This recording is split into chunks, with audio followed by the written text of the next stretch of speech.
take off the pressure, Mudassir. He is not at all comfortable in the last couple of deliveries he has faced. But now he has come up with a boundary to his credit. Beautifully managed by Sanju Sajeev. Now it might just release that pressure from Sanju. He has got that boundary. Now just try to rotate the strike because this is a power play and you want your regular top order batter to play as many as deliveries possible because we are into the fourth over and Hasnainul Wahab, he faced just 3 deliveries.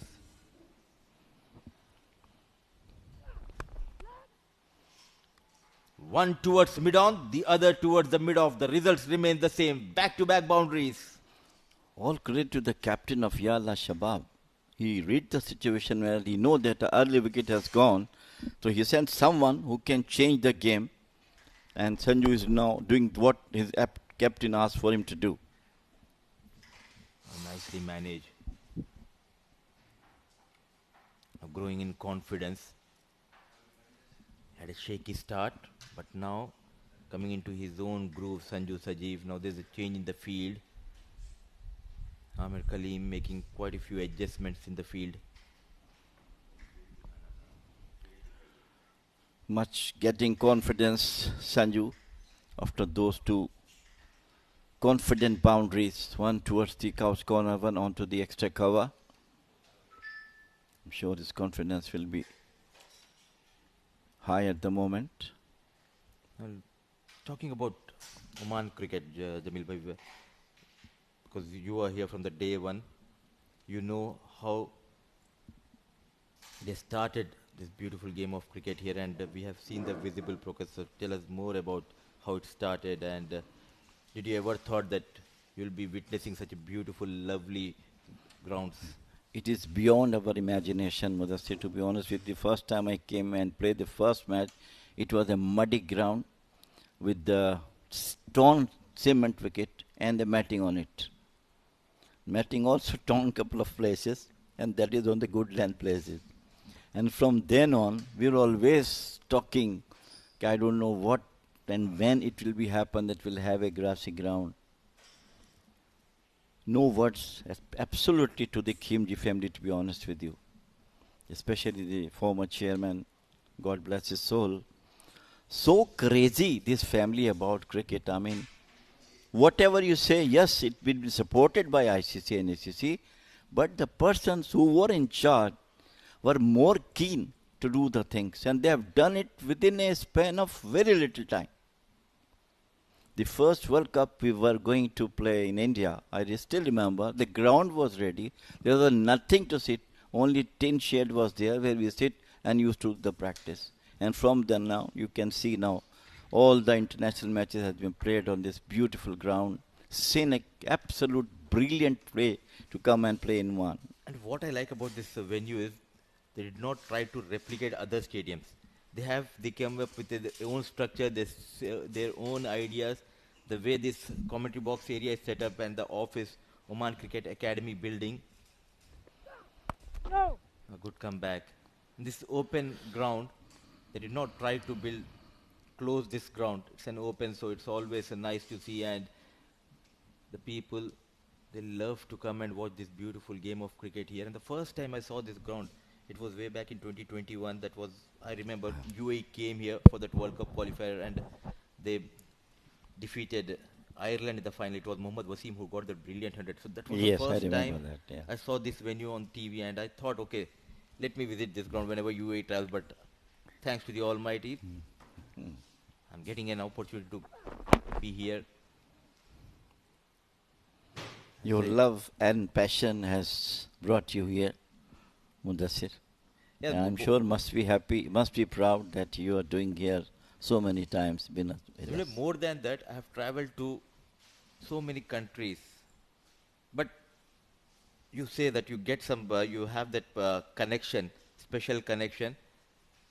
I just fell in love with this place. I love coming back to Oman, to Muscat. People are good. As we always say, this hospitality when we talk. Cricket comes next, but first thing is hospitality. The way the locals, they take care of you.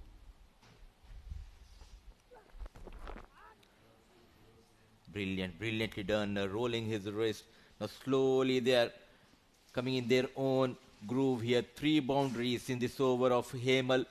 4 overs gone. Hasnain moves to 5. It's 30 for the loss of 1.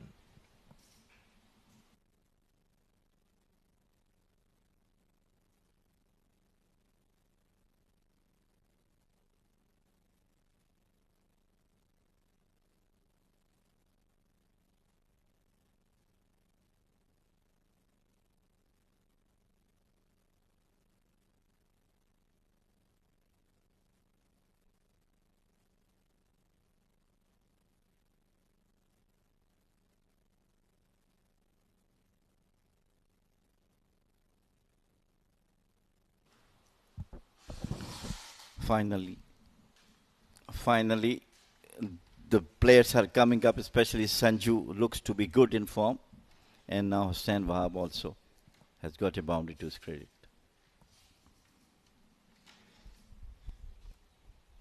Ubaidullah. Ball in the 5th over, using the feet, lofted in the air, nicely managed, clears that mid-on field, and now he's dealing in boundaries. Good use of the feet. Over number 5 starts with the 4 runs. Well, I think this is great captainship by the captain of Yalla Shabab. As we are talking about, just look at that one coming down the wicket on the toes, just on the mid-on boundary for 4. The captains have to take the decision, and they should know which player has to go under the conditions the team is requiring to them. Completely agree, but at the same time, it's early days in the tournament. They just want to give an opportunity to everyone. But again and again, you also need to see where these boys will fit in the national side. Because you just cannot expect everyone to bat at 1, 2, 3, 4, 5. Pull nicely. One bounce towards Aryan Beach. Because in the case of Mehran, he was opening for IS Invincible, but he will never get a chance whenever he plays for Oman national side. He bats at 5 and 6.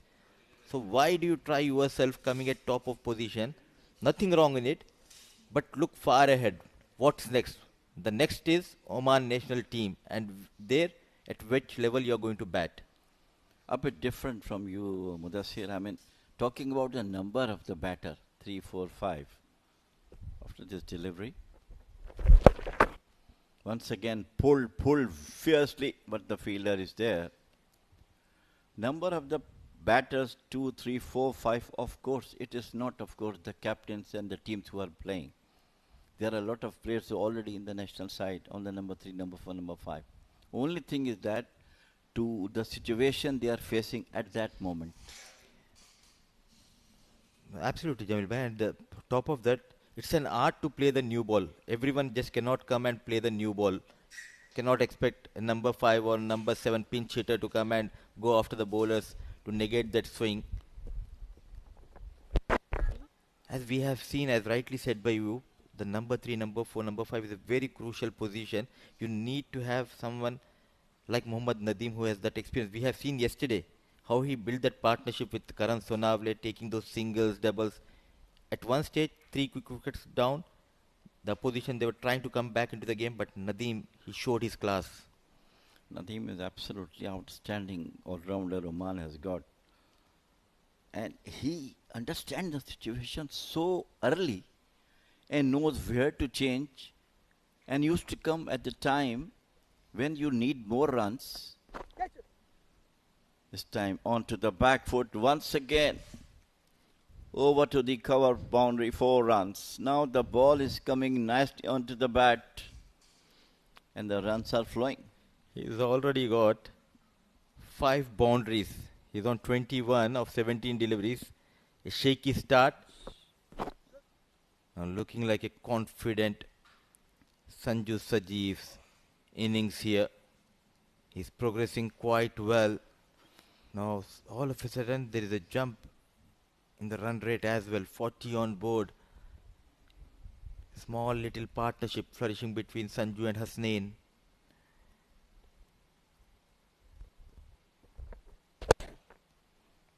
Inside out. The results remain the same. Back-to-back boundaries. Ubaidullah gone for plenty of runs. 14 in his first over. 5 overs done. Yalla Shabab 44 for the loss of 1.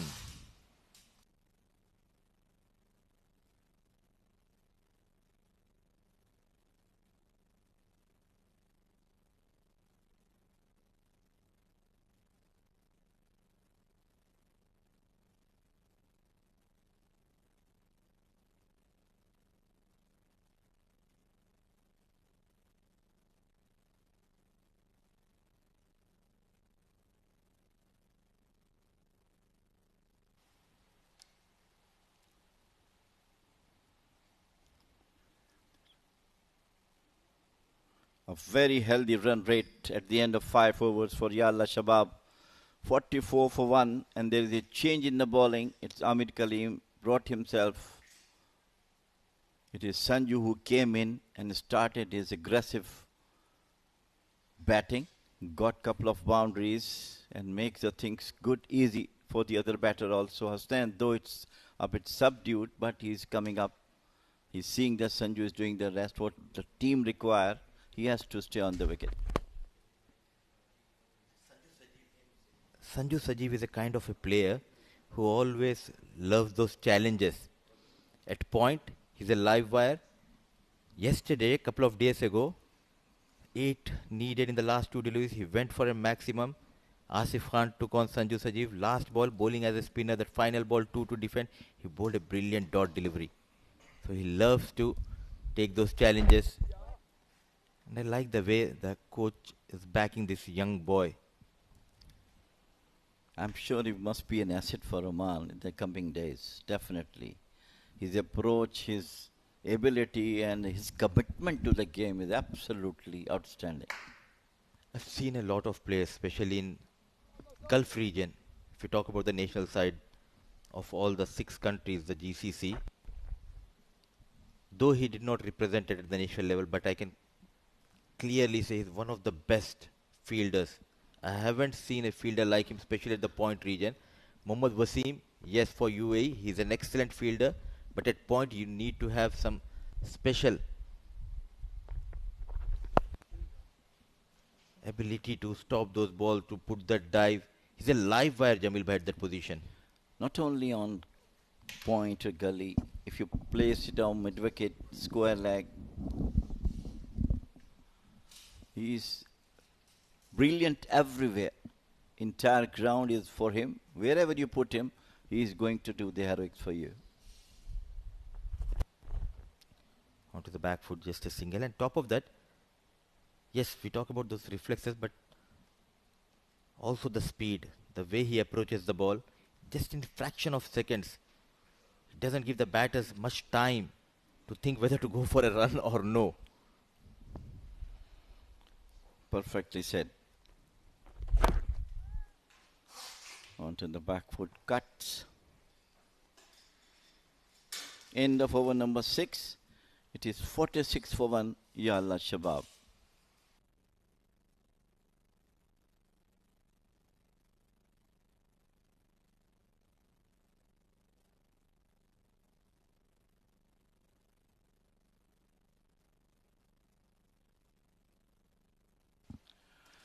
Look at the scorecard so far. Zuhaib out for Hemant for 13. Hassanul Wahab 7 of 10. And Sanjeev 26 of 19 deliveries. 6 overs, 46 for 1. A very healthy total. Joining me at this good stage is none other than Pranav Mehta. Pranav, welcome. Thank you so much, Jamie boy. Mr. Jamil Zaidi, one of the senior statesmen. What a pleasure it is to be in the Combox with you. The kind of experience, the kind of exposure that you've had, many would envy it. Wonderful hands from Sanjeev. The Super Sanju. The title suits him. Jamil bhai, he can do everything. Probably seeing him at number 3 for the very first time, and he's done well so far. Rightly said, Super Sanju. Yes, he is super in all departments of the game. Whether it's a batter, bowler or fielder. It's Usman now. Just push it out towards short mid-wicket for the single. We yesterday were talking about the captains behavior or their approach towards the game. I was talking to, I think, Amin or you yourself yesterday when Muscat Thunderers 129 was the score, and Royal Stallions came in and bogged down a lot. I was talking about that. The captain played it on to mid-off. Captain should tell the openers. If I would have been captain, I told my openers to go all out against the bowlers. Try to hit them as much as they can. You have a couple of 4 or 5 players who can carry the innings together. The early attack will give you results. Okay, 1 wicket lost, no issues. But at least some damage to be done to the bowlers. It's absolute modernization of cricket now. These days, a player playing slow is dropped from test cricket. That is the world. And that is where you don't want to get bogged down, because if you get bogged down, they realize it at the slowest level. That is test cricket. They want intensity and intent at that level. And this is T20. In this version of cricket, if you are not going all guns blazing, you're not showing your intent, you're not showing your caliber, the positive attitude, I feel that you should just not visit the grounds.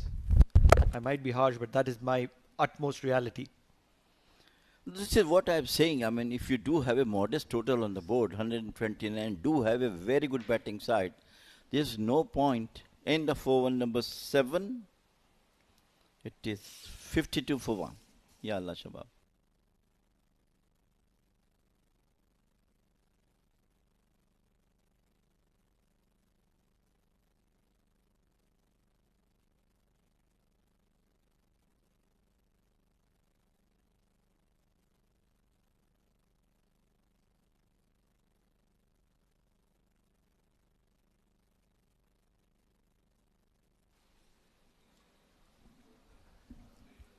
Well, this is what talking about the last delivery, that the captains have to take some quick decisions.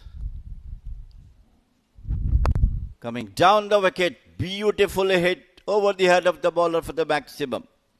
All that Hasnain had to do is to get to the reach of the ball and make some connection, because he always knows that if he gets any part of the bat, does not need to be the good part of the bat, the ball is always going to be travelling. That's the kind of power that Hasnain generates. Certainly a lot of hours in the gym. He's a strong lad. And on this occasion, he's up against a very quality bowler, Amir Kaleem. Now the stage set for the Yalla Shabab batters to go for a big total. The partnership, they look, is still going very strong. Once again coming down the wicket, but this time does not timed it properly, straight to the fielder at deep mid-on. Really want the number 18 of Yala Shabab Giants to score big. We've seen some good cameos from Hasnain. Pulled it on this occasion. Just when we were asking him to go deep and go long, he's been caught in the deep. He's an international recruit at deep square leg, and he doesn't drop many, and that's the reason he's there. Although the point of concern for Majees Titans is that he was holding his shoulder yesterday, he's holding it today as well. What a brilliant catch. Look at that one. That's the effort, commitment. Look at that. Just dived, just inches off the ground. Absolutely stunning catch. What a player. He's come to the party here in Oman. He's loved the hospitality, in my understanding, because he's providing us with the entertainment that we require. 7.4, 60 for 2, Yalla Shabab Giants.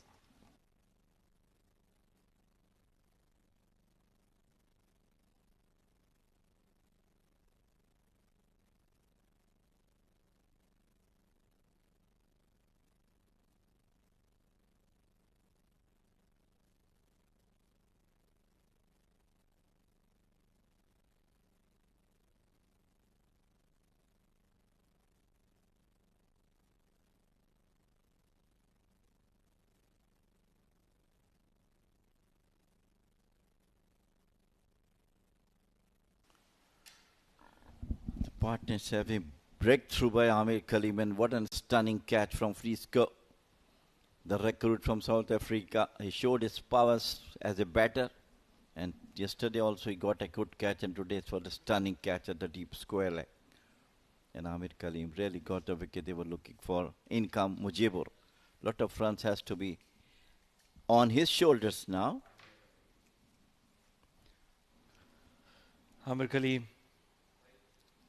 is the man with the golden arm for Majees Titans. Produced that all-important breakthrough at the right time.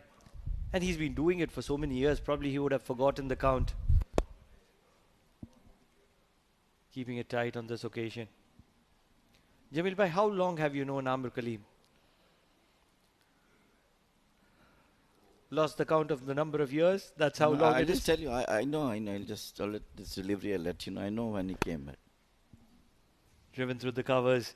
They will be looking to push for the second. And they'll go for it. Super Sanju is super quick. And that's why you super. You correctly said. Just panther-like fielder in the field. I really wanted to say that he has wings, but I was worried whether that would be contradictory. 8 overs done, 62 for the loss of 2.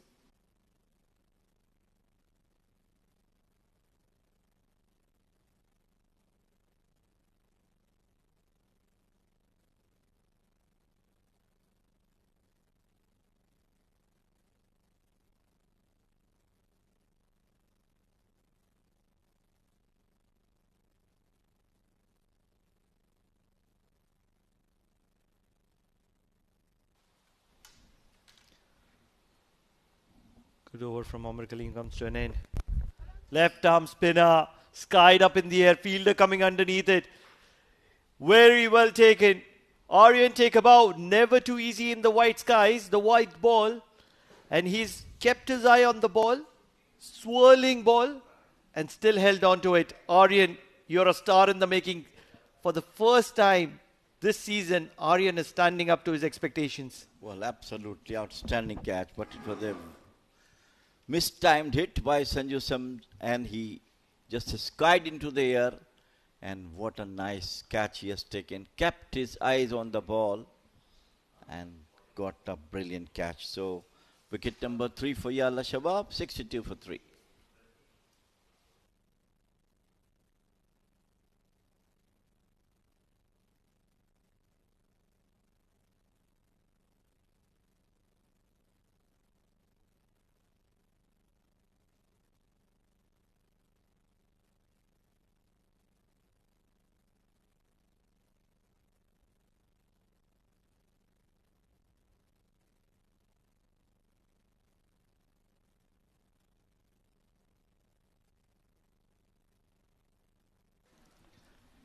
Right then, we have an interesting debate here.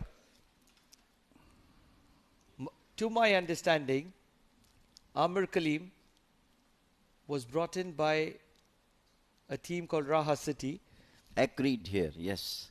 around 2002, 2003, maybe 2004. Probably 2002, I think, if I'm not making a mistake. And he played with that team for a very long time before he shifted to Passage to India. Yes. My presumption is that when he was inducted into the national team, he was playing for Passage to India. 5,000% sure.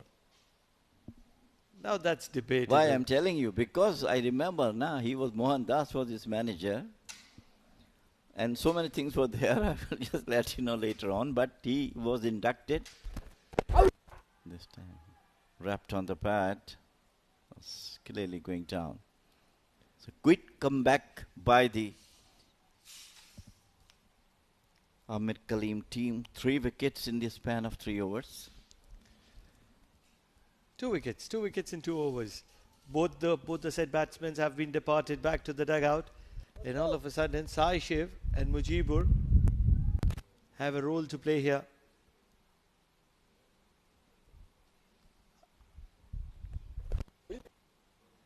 Usman is a very good bowler. Likes to keep things tight. Knows when to vary his pace, to which batter to vary the pace with. And I've been mighty impressed by Sai Shiv as well. Dancing down the track. Drilled it to long on for a single. So it's the waiting game now.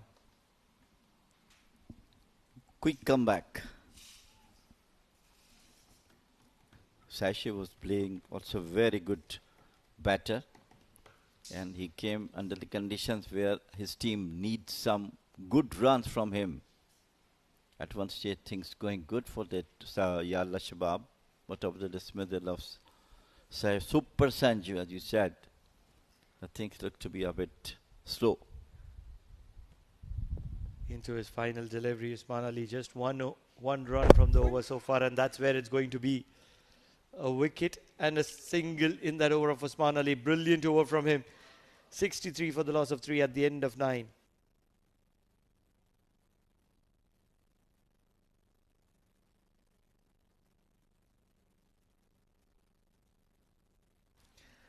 The young lads on the other ground enjoying themselves.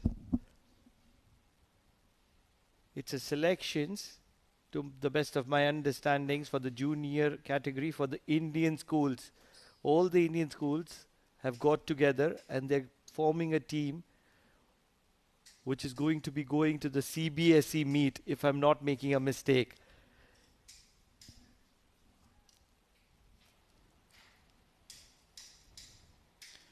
Aryan Bisht, the most successful bowler in the last match. Poor delivery down the outside the off stump for the single. He got 4 wickets yesterday. Brilliantly bowled. Young, upcoming chap. Needs more experience with the seniors to get his place in the national team. But definitely is in the making. Mujibur. Angling into the left-hander is Aryan. And a single to long on. Talking about children, one man who would know a lot is the empire at the bowler's end, Karthikeyan. He's the coach of one of the schools. Once again, drilled to long on. Looking for the second, won't get it though. So another twister for you, Jameel bhai. Let's refresh your memories.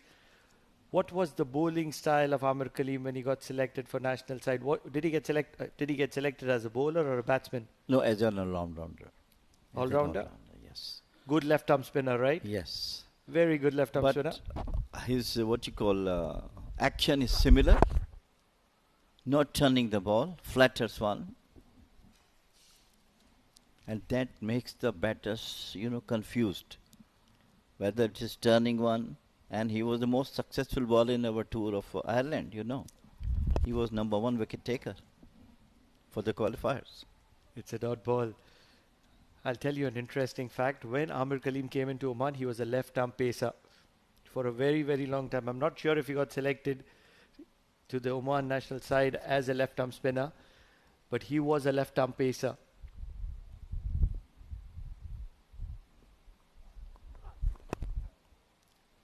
Brilliantly 22, 23 years of career here in Oman, and Amir Kaleem still going strong. 10 overs done. It's the halfway mark. It's an opportunity for both the sides, the umpires and us, to take a break. 66 for the loss of 3 at the halfway mark.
time is right. It's 4:20 here at Muscat, Oman.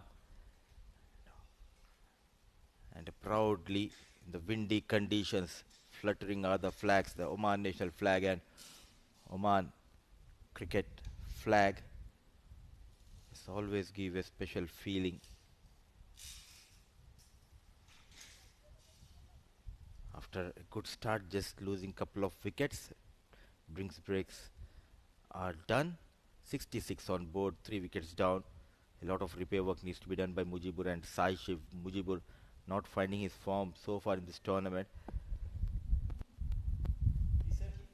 He certainly showed some glimpses. And that is something that we are customary of, because Sai Shiv, on the other hand, is enjoying himself here at the Oman Cricket Academy. Very talented player, and he's just starting to do justice with his talent. Scintillating effort. Look at that. Nicely managed. Straight away after the break, using his feet against Usman. Proper connection. He's not a hard hitter. He loves to time the ball. And using those wrists effortlessly, manage that maximum.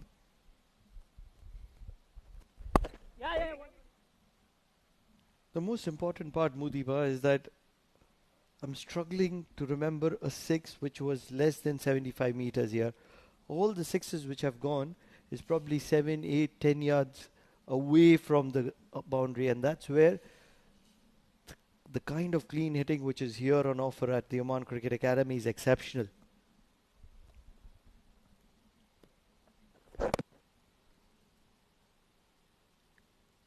A quick single. Are they going for the second? Yes, no.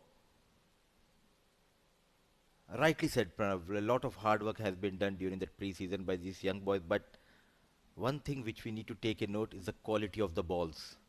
That also makes a lot of difference. When you have a good quality balls, then it will be an evenly balanced contest between bat and ball. And we have seen not only the batters but also the bowlers enjoyed so far in this tournament. Absolutely, the quality at Oman in terms of cricket being played is exceptional.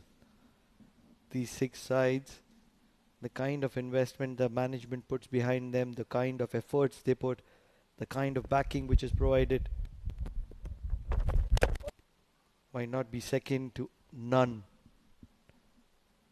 And that's what makes them very special, gives them the environment. And then there is expectations. There are a lot of expectations.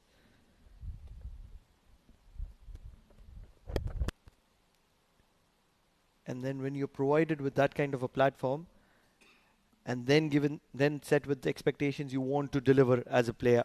11 overs done, 75 for the loss of 3.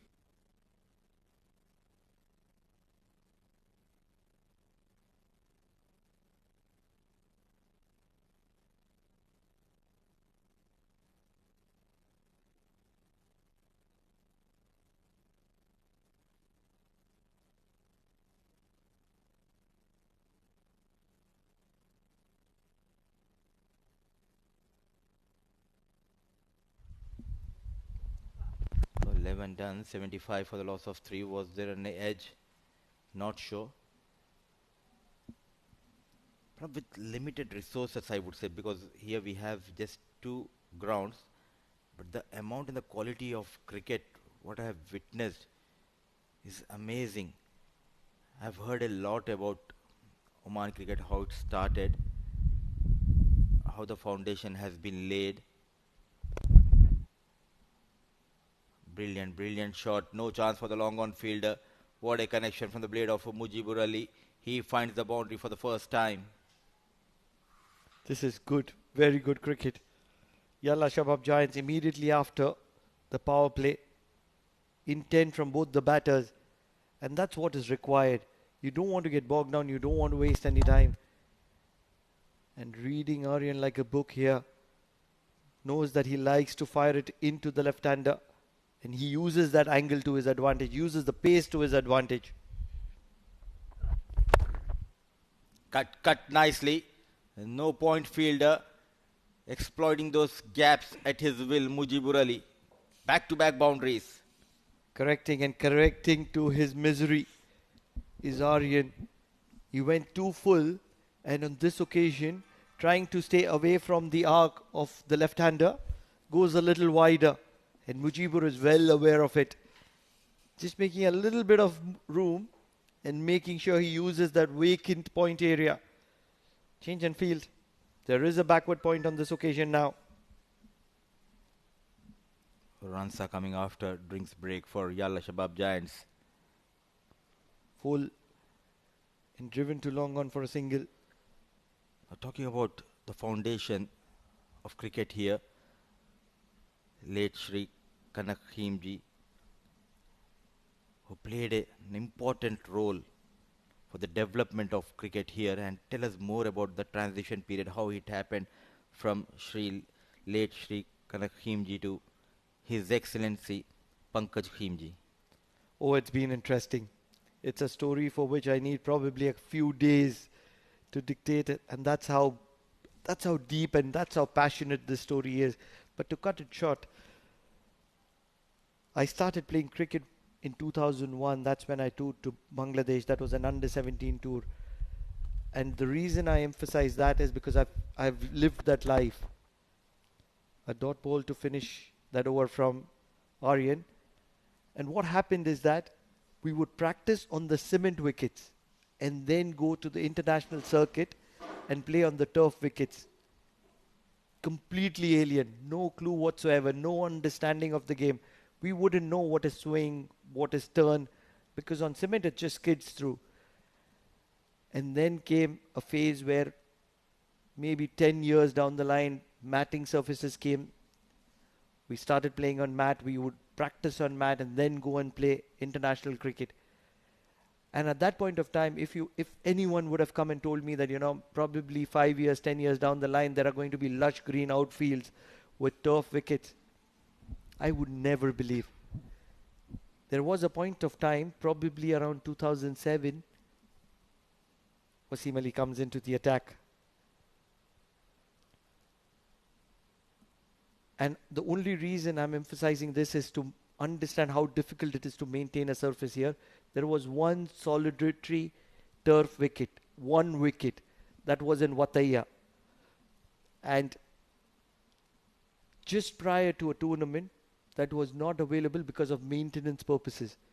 That was the only wicket which was available in Oman at that point of time. And we've lived those days. And now, that's a hit down the ground. There is a fielder there who will hold on to it. Wasim Ali, very effective, comes into the attack and immediately picks up a wicket here. And it's that big wicket of Mujibur. He was just starting to look good. He had taken his time. And the fourth wicket down for Yalla Shabab Giants at 87. Master stroke from Amir Kaleem introducing Wasim. Look at that loop and the flight he offered Mujibur to go straight over that fielder, but he finds Vishwa Vijayaratne, no mistake. Delighted is Amir Kaleem. What an entry into the side for Wasim Ali. Casualty number 4. Mujibur Ali departs, managing 13. It's 87 for the loss of 4. Now coming back to what you have said, Pranav, I do understand it's not only about the passion, what you want to do, but at the same time when you have a loyal team with you, then you can do wonders. So definitely credit should be given to the people who are associated with the Oman Cricket Association, especially the people who are sitting in that administration office day and night, they just keep on working effortlessly without thinking much. Whenever there's a tournament coming up, I have seen people running here and there, making sure everything is right in place. And so are the curators here. Absolutely. There are a lot of people to whom you want to give credit. You want to give credit to Ministry of Sports. You want to give to the local authorities, the administratives, the local administrations as well, the baladiyas for the permissions. But then, in addition to all of that, there is one family to whom I would want to highlight. It is going to be... Oh, what a delivery. He's castled him on the very first delivery. Wasim Ali. What an incredible. Too good for the youngster. probably making his debut for the season. Rishabh Gupta trying to force the shot on the front foot, trying to fend it, probably predetermined. And he's been castled. And these are the areas which Pranav was talking about during that pitch report. The rough area committed on the front foot, just slight drift and hitting the top of that off stump. A golden duck, not a entry, not a match to remember, not a debut to remember for Rishabh. Half of the side back in the hut.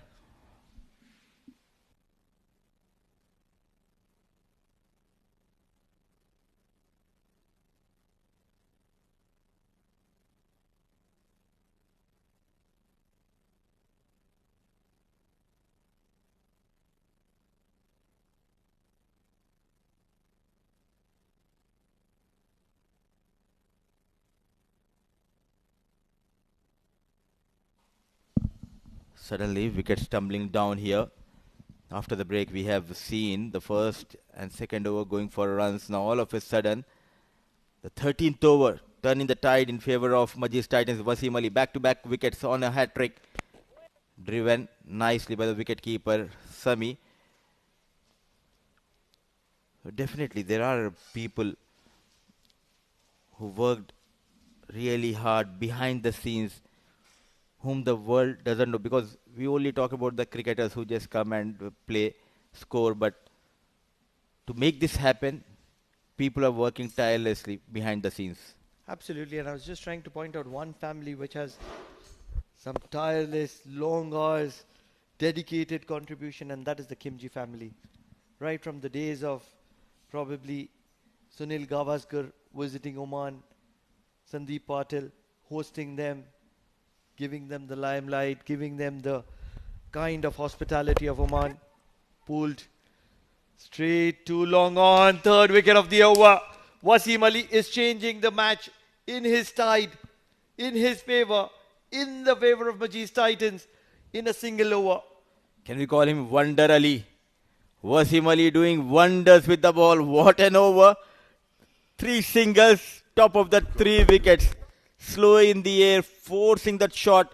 Sai Shiv Narayan made a huge mistake. You have already lost couple of wickets. Brain fade for Sai Shiv. Wicket number 6 goes down. Brilliant over, 3 runs, 3 wickets, 89 for the loss of 6, 13 gone.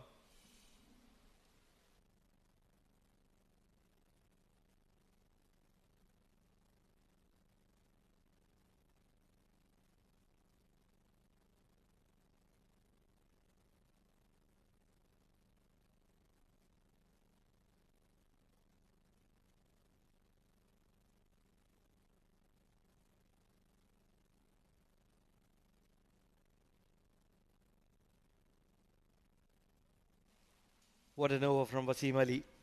3 wickets, 3 runs. And all of a sudden, 6 down. Yalla Shabab Giants would be wondering, what wrong have we done? We were going well, we were going strong. And we have just probably thrown it away.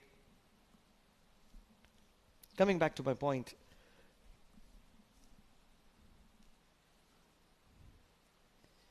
Well fended, and they're going to be doing some restructuring here. My apologies. It was the wicket keeper. I'm just confused whether it was a Sai or Sami who got out on the previous over. If you can please highlight Pranav here.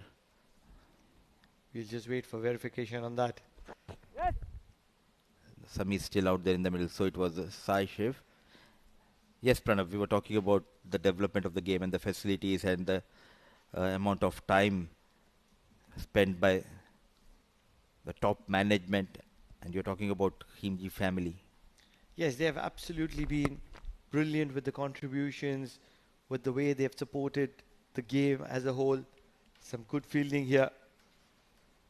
And that's where the transition from late Sri Kana Khimji to His Excellency Pankaj Khimji has been admirable. 2 different generations, different thoughts. The base was provided by late Sri Kana Khimji, but to convert it into a lovely tower which illuminates and lights really bright, It is the work of His Excellency Pankaj Khimji. And look what he's achieved here. He's done brilliant. I still clearly remember in 2015-16 we used to have a tournament back in Dubai, and teams used to come from Kuwait and some foreign players to play the tournament. At the time it was a huge and a big kind of a tournament. And Akib Ilyas used to play in UAE because he used to study there. So that's when we came to know about cricket, how it's developing in this region and what an important role Khimji family played for providing this wonderful platform to upcoming cricketers. And also, a big salute and respect to Khimji family as well as the supporting staff and the people involved with Oman Cricket Association. And I would like to thank them for working really hard and providing us such a beautiful venue. Absolutely, there's no two thoughts about it. The kind of support, the kind of dedication that has been put in for the development of Oman cricket. It is a story that requires a movie on its own. That's the kind of a story it has. And I'm very sure that it's going to be an interesting story with the kind of twists, the kind of turns, that's a catch which has been put down. But Amir Khalil, just to get to the ball, he's done really well at his age. At top of that, he's not standing at the edge of the 30-yard circle. He's closing almost 10-15 meters away from the bat. What a stop. Incredible reflexes shown by Amir Khalil. There was a time when if you were a cricketer, there were only two teams at this level. There was Muscat City, that is KMG's team, and Raha. And that was the time when I used to play. And from there, to communicate with the teams, to talk with them, to promote the cricket, to recruit professional cricketers, because that was not the thing at that point of time, to bring in cricketers, professional cricketers, to give them job. That's the transition we are talking about, and that it all, you see brilliant cricketers playing cricket today, but it has all come at the cost of a lot of contribution which went unnoticed, which were never spoken about. Sharp minds with great vision. Absolutely. Not really sure where and how were they able to even imagine grass in the middle of a desert. If you look around, wonderful brown visuals. And all of a sudden, right in the center, lush green outfields. Short and wide, cut well. Should get to the boundary. Zikaria is a strong lad, and he had a lot of power behind it. 100 comes up for Yalla Shabab Giants. Things are a bit tough out there in the middle, but Zikaria Islam, he's a class batter and he loves to perform under pressure. Look at that width offered and nicely managed. Some effort was needed from Ubaidullah at point. Yes, one of the most difficult positions. Zikaria looking for the second. Rushing for the first one, not going to go for it. Expecting a lot from Samia from the other end. He's had a lot of opportunities, still not able to impress us with the bat in hand. Yes, very good with the gloves. But 15 overs done, 101 for the loss of 6. Yalla Shabab Giants.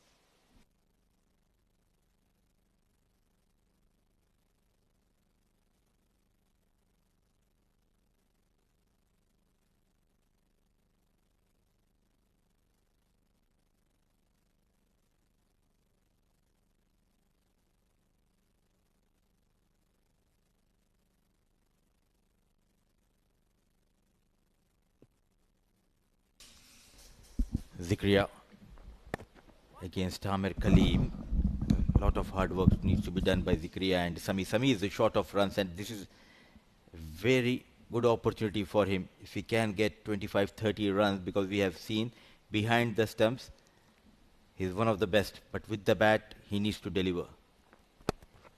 And it's a great opportunity for him to showcase his potential. His side is in some kind of trouble. I wouldn't say in all sorts of trouble, but some kind of trouble, and to be the rescue ranger, it's an opportunity for him. And that is why I said the start of this game, both the captains got what they want. Amir was interested in bowling first, though he has lost the toss. And he said clearly, I remember to Pranav, that they want the position to keep under 30, but for that, you just cannot give those easy runs. Slight fumble from Hemal Tandale. What is a good total on the surface where you can go and achieve in the second innings? I really feel that if spinners bowl well, and if you have two, maybe three spinners, 135, 140 is the right kind of total. Somewhere around 145. If you go over 140, it is certainly par. Moreover, this is the ninth game, and as the day progresses,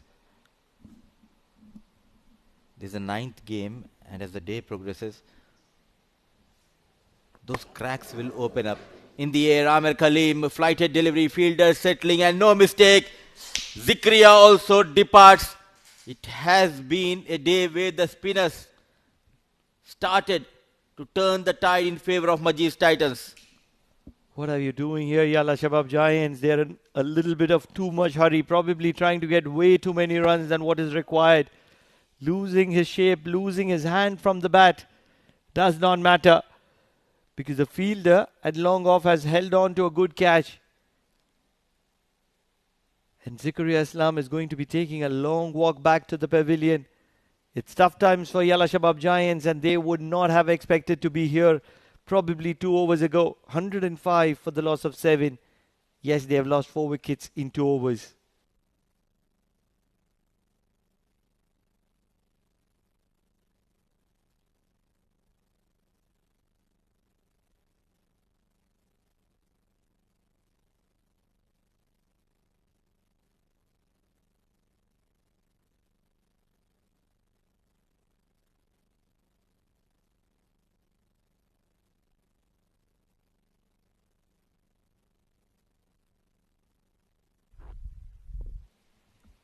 Faisal comes into bat.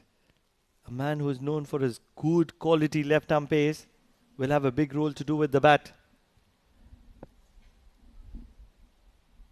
Couple of wickets so far.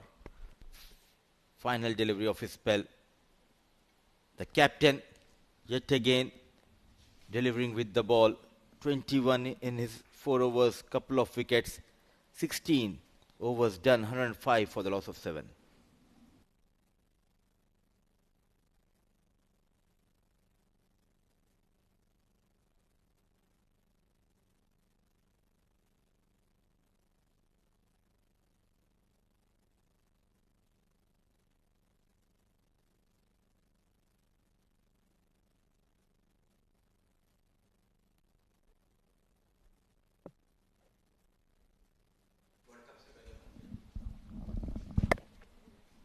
So now it's up to Sami to anchor the innings, to play those final 4 overs. And Wasim Ali still has 11 legal deliveries to bowl at the batters. Swept way outside the off stump. Boundaries are dried up here. Shah Faisal, known for his bowling, but he can swing his bat. He can get those quick runs. What a tournament Wasim Ali is having. The wonder boy for Majees Titans. A regulation field. 3 fielders inside the 30-yard circle, 1 towards that fine leg.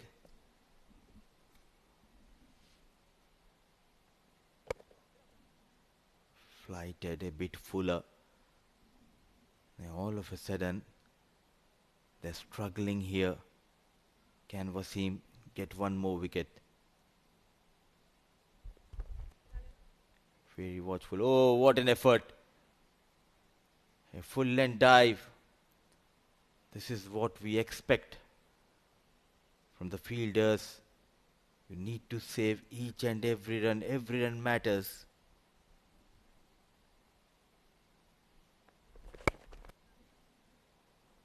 Again, towards the cover region, Aryan Bish quite busy saving those singles. So just a run so far. 4 dot deliveries. Can he get a boundary? This is a very good opportunity for Wasim Ali, because Faisal Shah, for sure, he'll be looking to go big here. There you go. In the air, good connection. And a maximum. What a hit by Shah Faisal. He does like to use the long levers, and this has come to his own advantage. Finishes the over of Wasim with the maximum. Shah Faisal is in the mix of things here.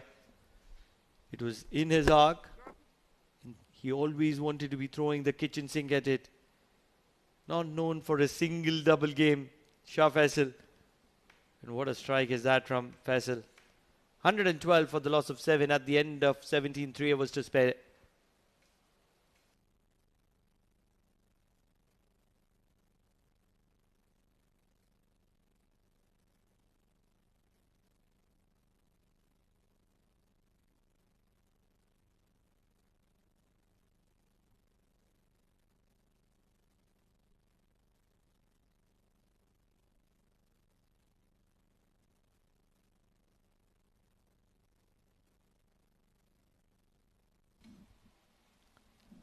Two overs up his sleeve.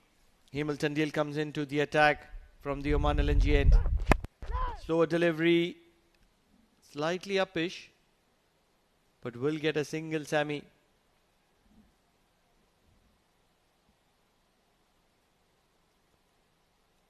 Almost a similar kind of performance that Sami and Jihan have had in the tournament. Still yet to taste some kind of good success with the bat. Very decent behind the wicket with the gloves. But batting has been disastrous for both the wicketkeeper batters.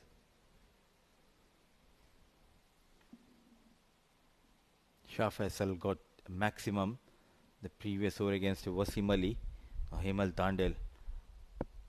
What a brilliant first spell now into his second spell ball in this third over. Yet again goes past the wood here. Smooth, rhythmic run up, open chested. Hemal Tandil. Excellent with the new ball, not deceptive. In the death overs, the variations, hitting the length, the right channels. Very impressive, Hemal.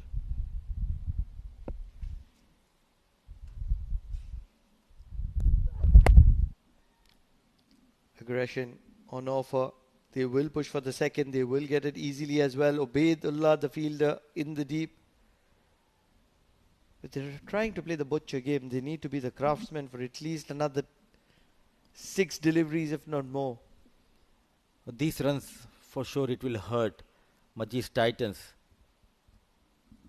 Unnecessarily that flighted delivery. He bowled quite well in the previous over seam and took full opportunity. Shah Faisal got a maximum. Now these couple of runs. Where are the cutters? Bowl those cutters. Inside edge. Goes past the diving wicket keeper. Ball racing towards the fence. What an effort from Usman Ali. Certainly saving few runs. It's very, very, very impressive from Usman Ali. Got his knee stuck into the ground to be attentive enough to make sure that he releases the ball before he crosses the boundary. That is impressive.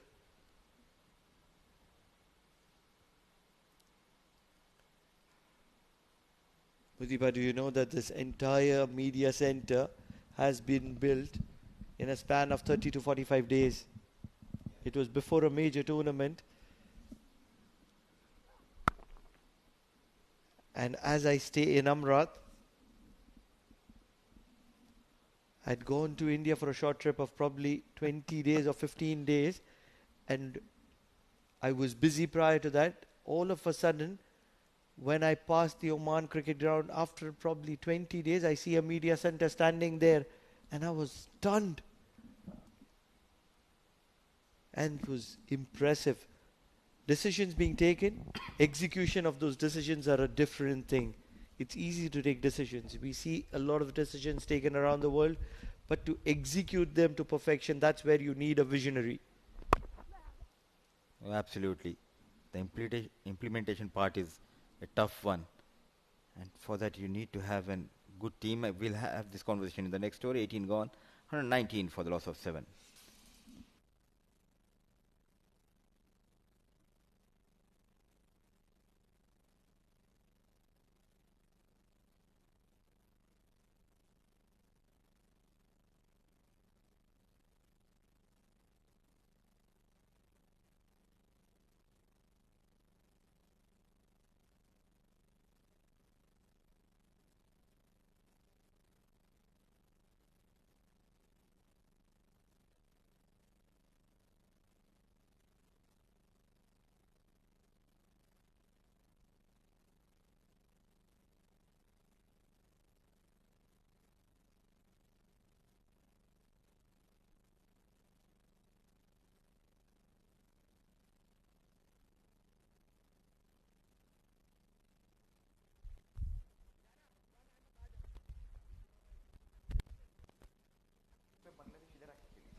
Abid Ali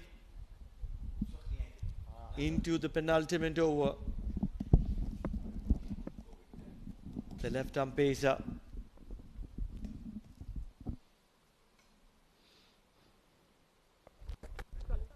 Swept from outside the off stump. These visuals are going to be viral on the social media.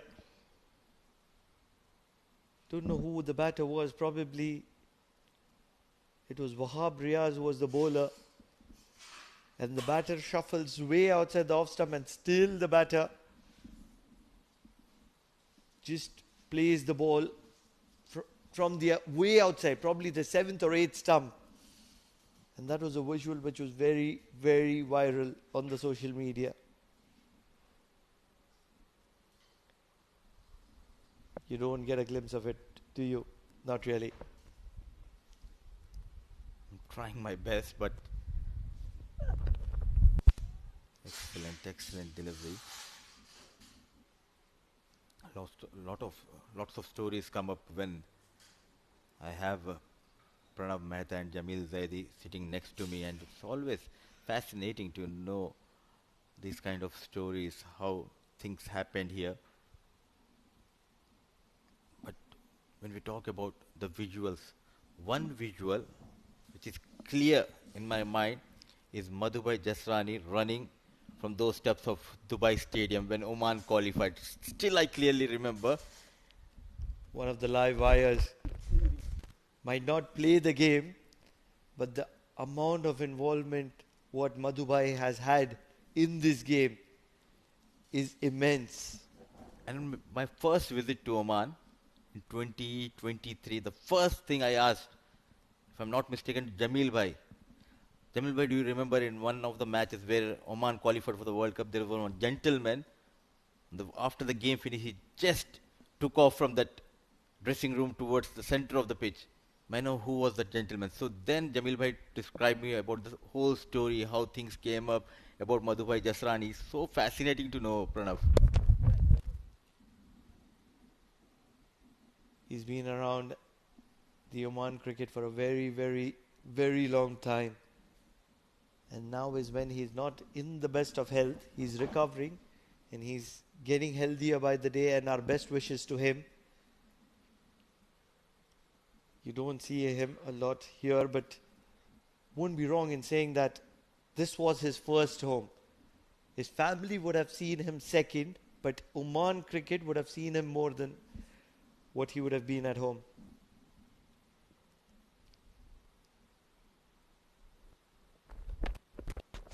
Big shot. They needed it. Sammy strikes and strikes well. Over cow corner on this occasion. Probably for the very first time we've seen Sammy playing a good role for Yala Shababs with the bat. For sure, this will boost his confidence. He came right under the ball, shaped nicely, and took Abid towards that cow corner. What a hit. A much needed maximum from the blade of Sami. In 2024, we had here the Premier Cup, the ACC Premier Cup, and that was the time when I saw Madhubhai Jasrani coming and supporting the team, Oman team, sitting in the balcony of Oman. Cricket Academy building. One shot too many. Inside edge on this occasion. They will scamper for a single. We will continue with that. We have an over to talk about it. 19 overs done. 128 for the loss of 7.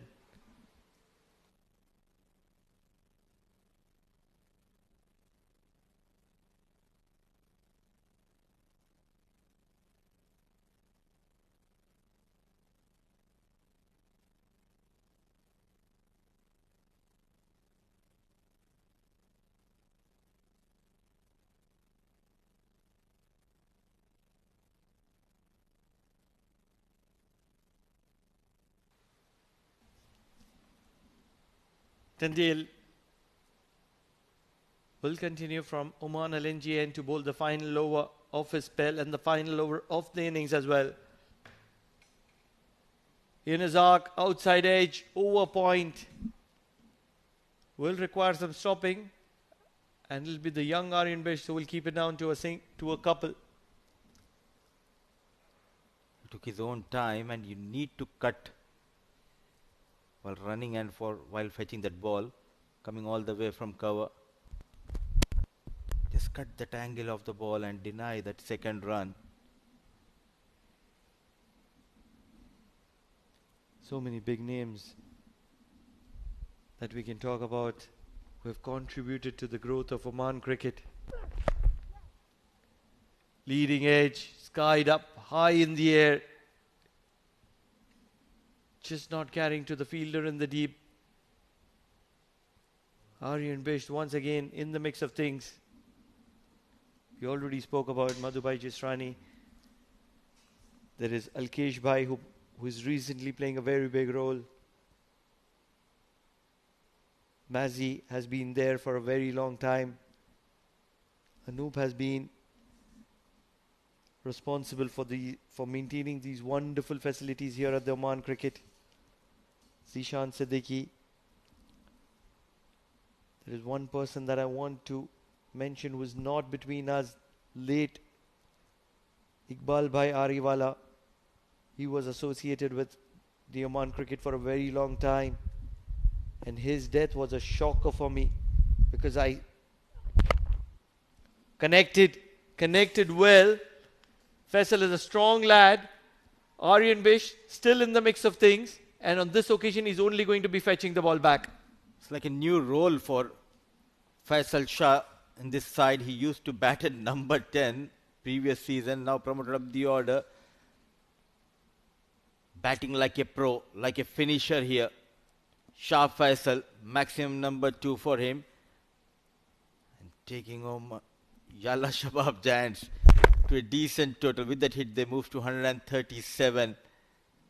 What a recovery, a mini recovery, which has got 3 maximum so far between these two batters. Couple of from the blade of Shah Faisal, 1 from the blade of Sami. 3 more deliveries to go, 9 runs so far.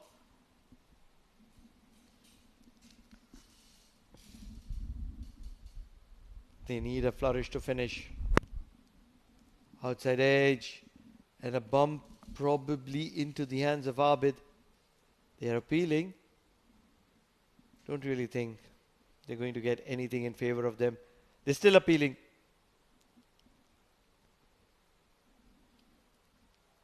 Also, the current Sultan of Oman, Sultan Haytham, was the patron and chief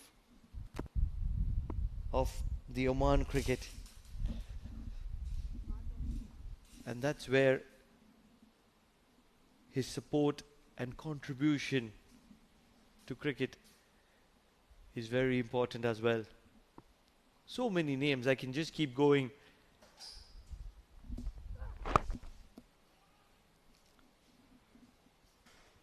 Scampers for a single.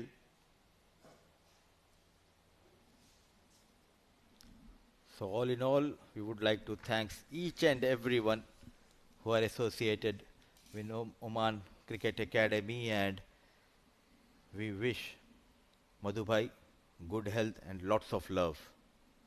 Absolutely. No two thoughts about it. A gentleman as he is,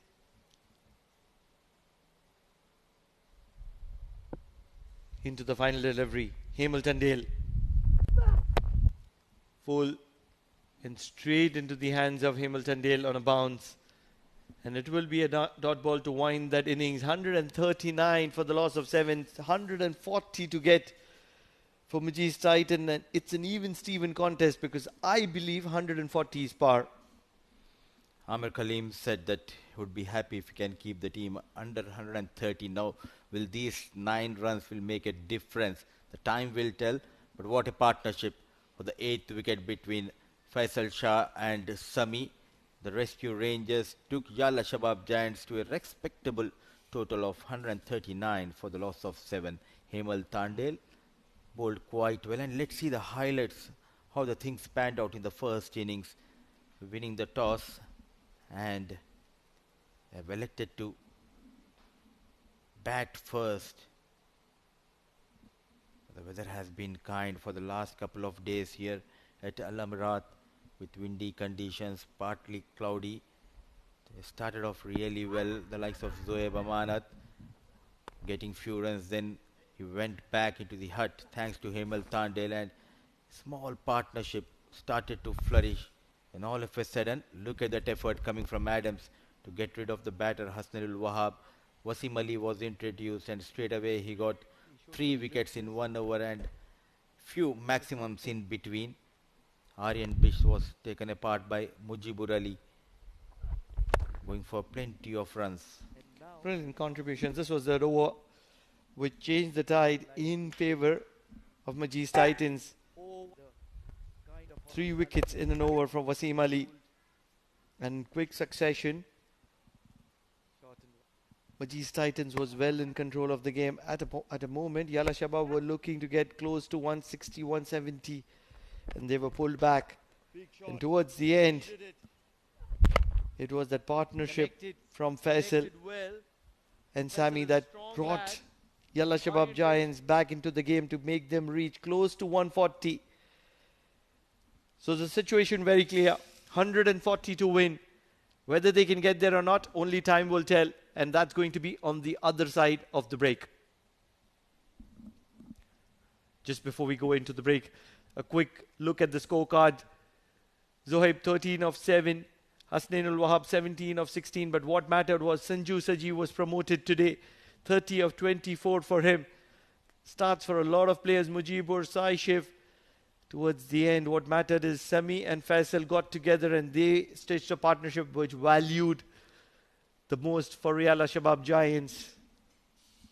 Very tidy bowling from Majees Titans. Just a solitary extra in their effort.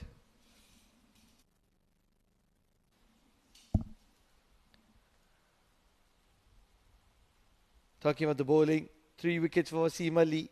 He would have loved to finish off, just wasn't to be. 3 overs, 16 runs and 3 wickets. 2 wickets for Amr Khalil, always very impressive, and 1 wicket apiece for Hamilton Dale and Osman Afridi. And that's where they were able to restrict the Yalla Shabab Giants for 139.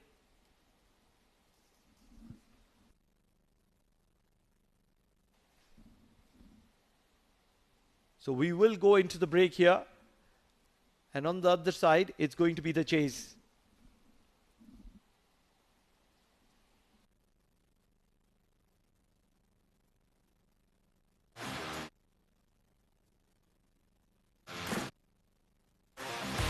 He has timed that one well. Passes the ball straight in. Beautiful ball. Edge of it. Yes, it is.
one well.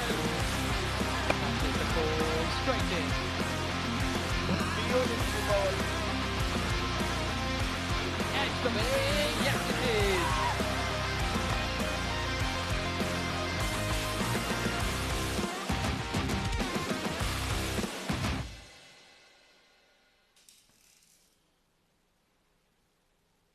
Hello and welcome back to the Oman Cricket Academy. What a picturesque view here of those mountains as a backdrop. But at the moment, all eyes will be on match number 9. And that's going to be the Yalla Shabab Giants versus Majees Titans. Have a look at that, what transpired in that first innings.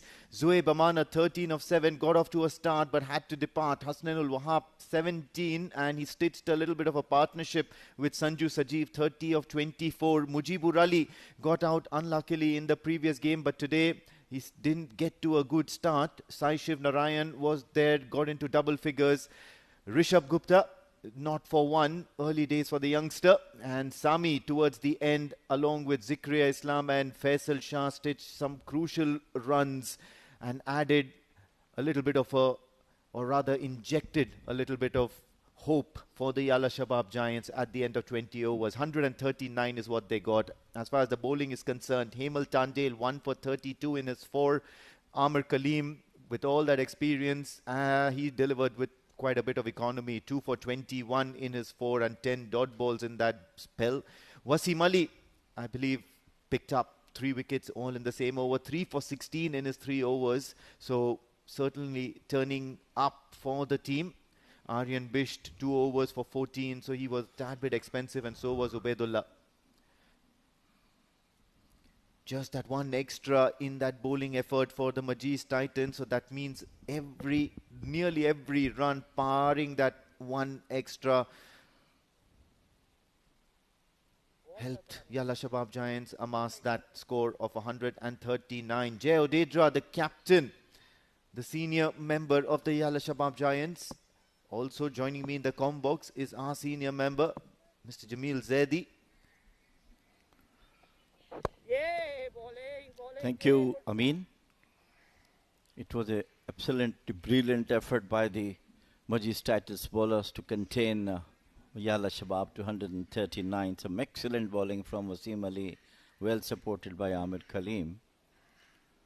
And now it's a turn now for Yalla Shabab to come up. They do not have a good total, but of course the fight will be on.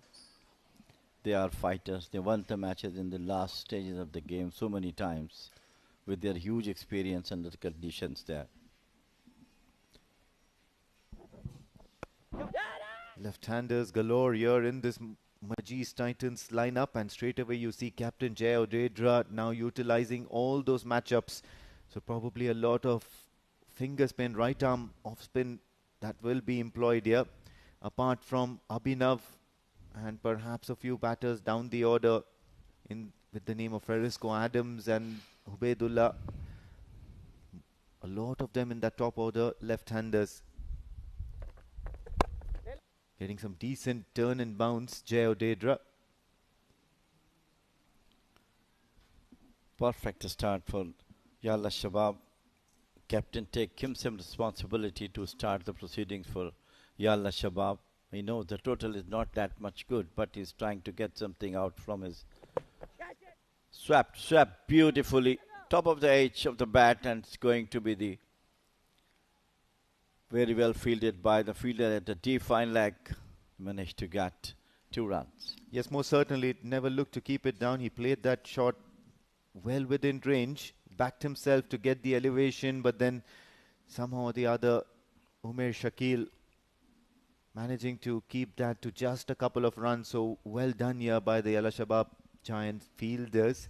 Majees Titans off to some sort of a start here now. 4 ball, 4 effort. Inside edge, they'll take those runs. Not too much of bat onto that, so it's only going to be a single.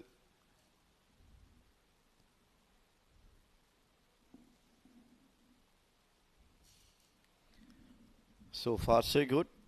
Good over from Jay so far. Just given away 5 runs.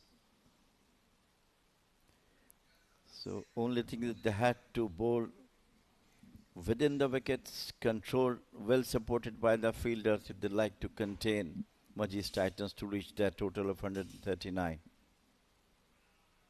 Looks to cut, looks to take that single as well, but then it's only going to be a dot ball to end the over. 5 from the first over. Majees Titans are on their way to chase a target of 140.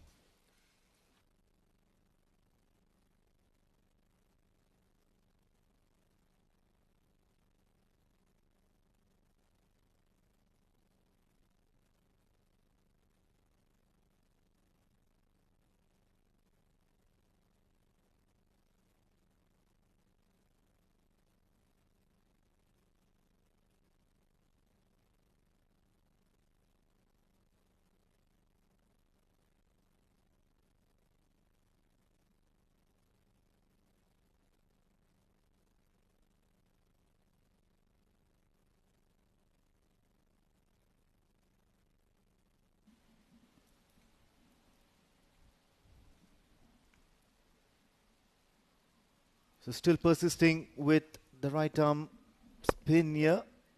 Zikriya Islam has been introduced into the attack, bowls with a decent amount of pace, and I guess Captain Jay Odedra now looking to use those matchups to his advantage.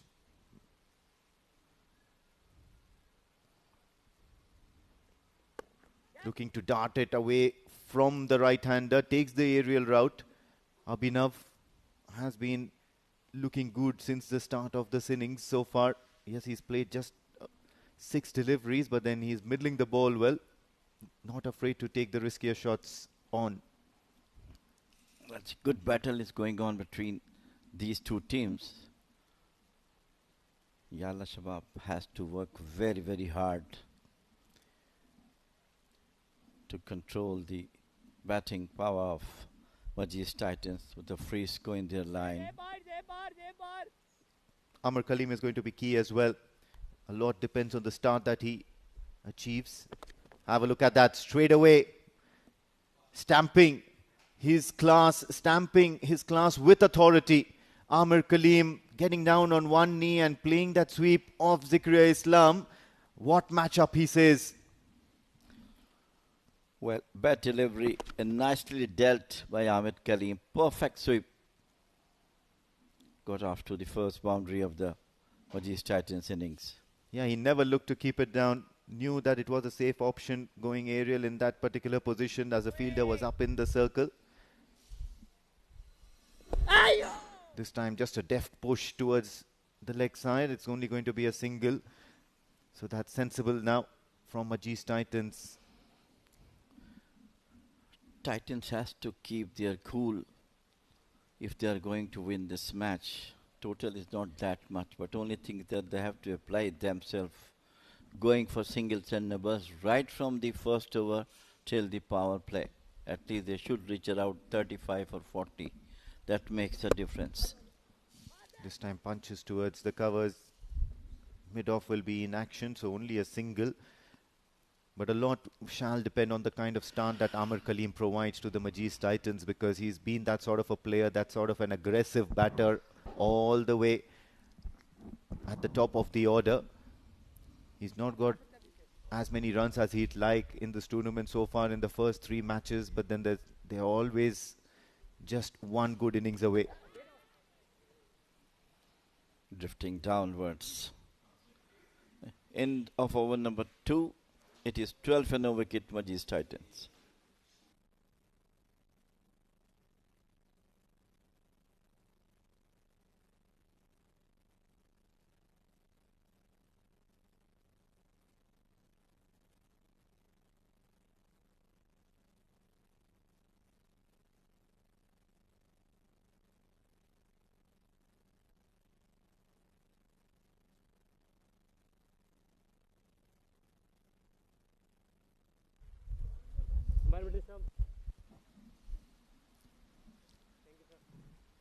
Just the first couple of overs of spin for Yalla Shabab Giants, and straight away now they look at their champion bowler Faisal Shah, man of the match in the previous game that Yalla Shabab Giants played. made sure that they restricted Renaissance challengers to a very, very tense chase. Look at that.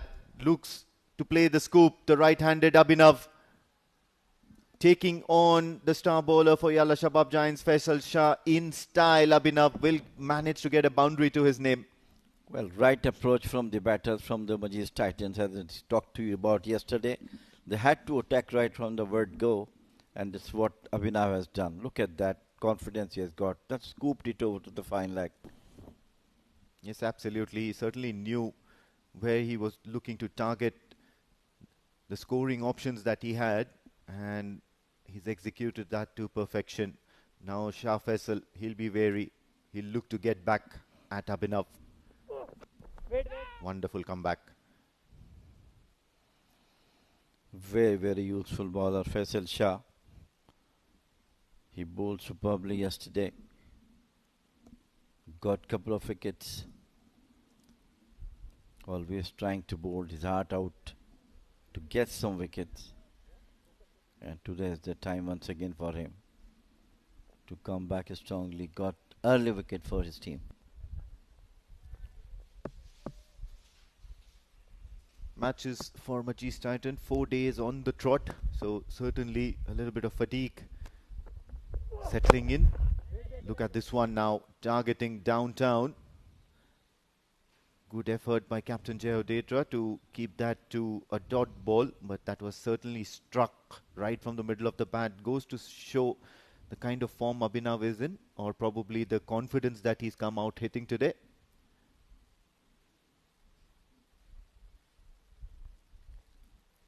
He's not among the runs from last couple of matches, but of course, the way he started looks to be more confident.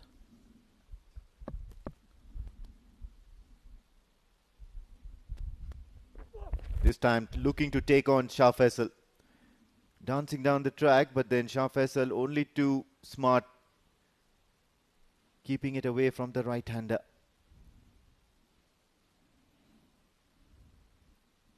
Approach is perfectly right from Amir and Abhinav.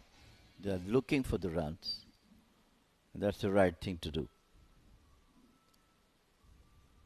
Well, what are the key indicators when you see a batter bat or go about things at the start of the innings that makes you want to say that yes, of course, he certainly seems to be in the mood? It's a good shot pulled. At least a couple of runs here to the name of Abhinav. The orthodox shot he has played Abhinav, that seems to be in confident mood, because it's very, very early to play those shots, but he has done it nicely. Yeah, well, of course. And especially when you start meeting the ball in the middle of the bat, when you look to get that ball, when you're eager to get that ball onto the face of the bat and not shying away from a battle, that probably goes to say that yes, of course, now the batter is looking confident. Looking to charge once again, takes the aerial route. The field is up inside the circle. And speaking of confidence, at the moment, Abhinav is oozing with confidence, ending the third over with a boundary. Well, absolutely. Confidence is high. Look at that one coming down the wicket, picks the gap over the extra cover.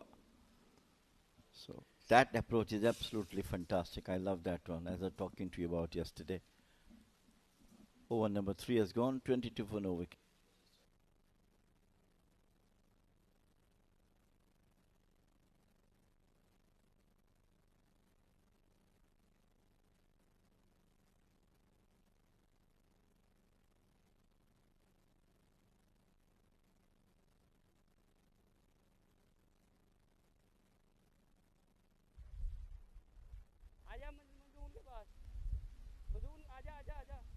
Jay will continue.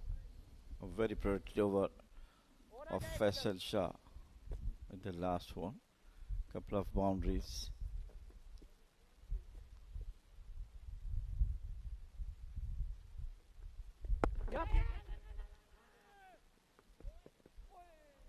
Very, very cheeky single taken by Amir Kaleem.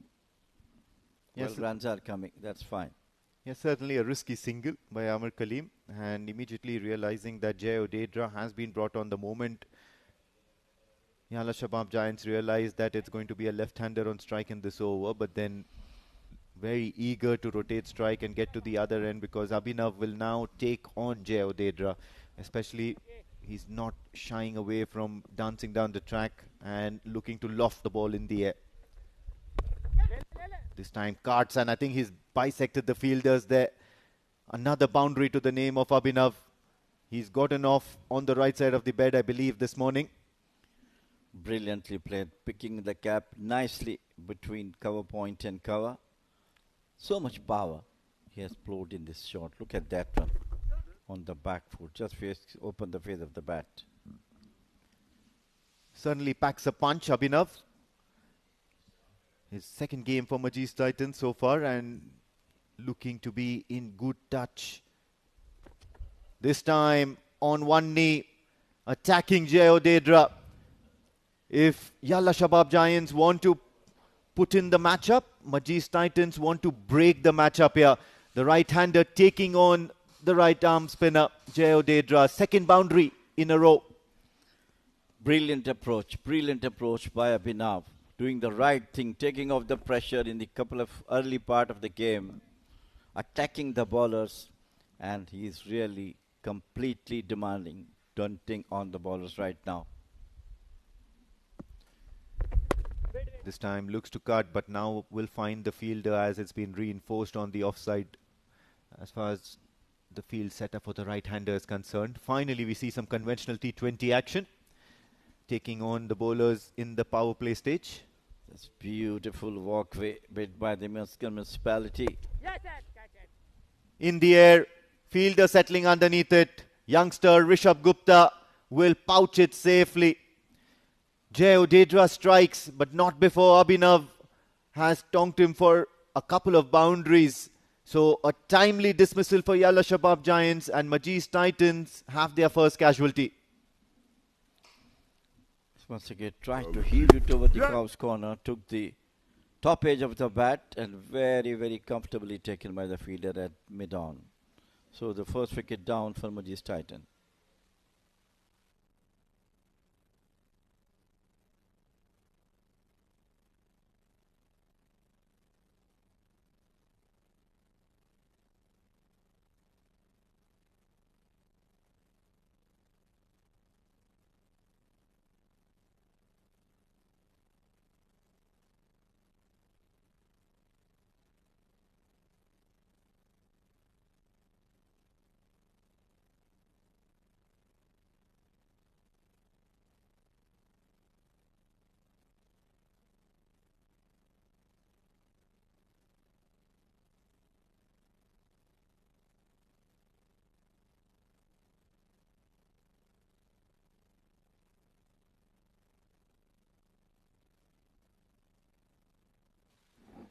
Jihan Cloet, the South African for the Majees Titans, is now in next at one drop.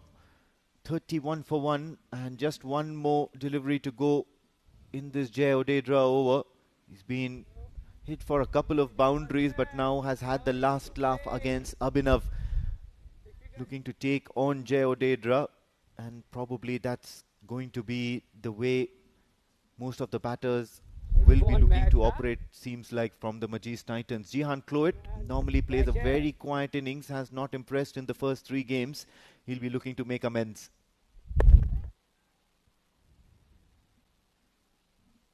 Just dead bats that one. End of the over. 4 gone, 31 for the loss of 1. Majees Titans.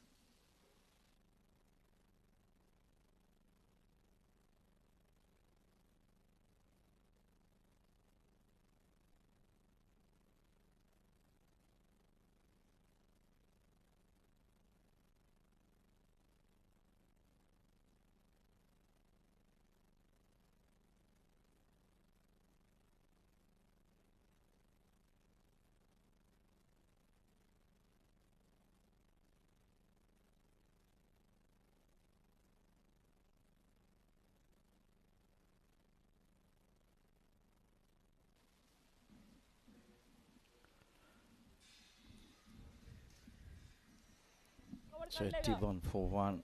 Good going for Majees Titans with Ahmed Kalim is still there. This time cracks it. It could have been a very, very crucial one. Dropped. Yes, absolutely. Amir Kalim just pounded on that delivery outside off stump, crunched it literally towards the fielder at cover. Definitely a catching opportunity, and I think that one's gone begging. Can't get more simpler than that. That was hit really, really hard.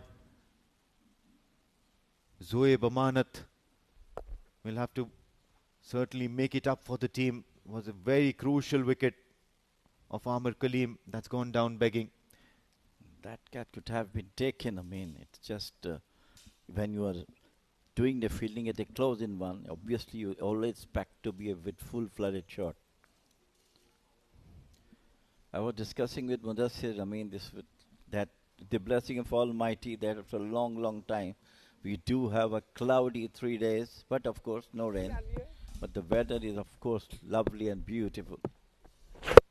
This time down the ground, he's taken the aerial route, no fielder.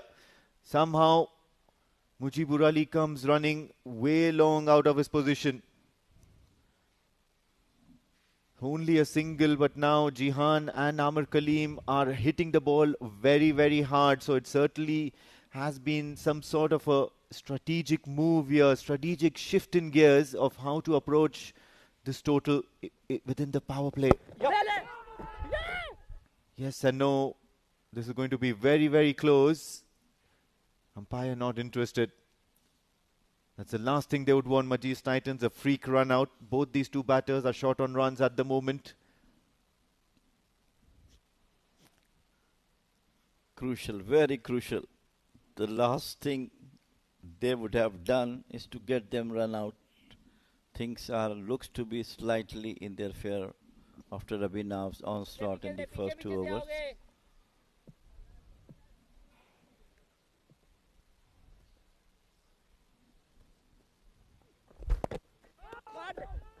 Time and again looking to guide that ball towards third man and to beat that gully and backward point fielder. For that, I mean, you had to wait for the ball to come. And at the last minute, try to open the face of the bat to pass through the slips. Big shot, boys. Looking to use the pace, I believe, Amir Kalim against Zikriya Islam. This time played it in front. He's come up with a very, very effective over in the power play. 5 gone. Majees Titans are 33 for the loss of 1.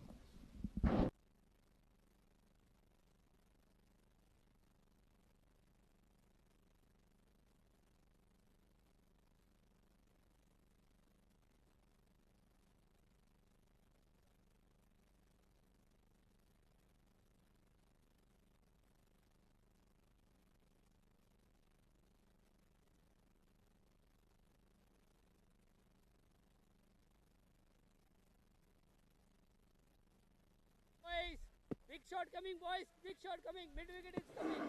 Jay Udedra will continue. Successful in the previous over. And now he'll be taking on Gian Cloet. So 2 left-handers and Yalla Shabab Giants persisting with the right arm off spin options here with Jay Udedra and Zikriya Islam. Zikriya Islam bowled a beautiful previous over. Just 2 runs and plenty of dot balls in that. Charging down the track. It's high up in the air. No fielder outside the circle. And he's going to get a boundary to his name. So finally getting into the act and looking to take on Jay Udedra. And what a time to welcome Pranav Mehta in the combox as well. Can't agree more. What a shot from Jihan. Coming down the track, never looking to keep it down, getting to the pitch of the ball and just using a little bit of an elegance. Almost like a shorthand jab. This is the power of Jihan for the very first time here at the Oman Cricket Academy. Remember the date? This is the date when he's arrived. Because prior to this, it was only formality representation. First signs of intent from Jihan.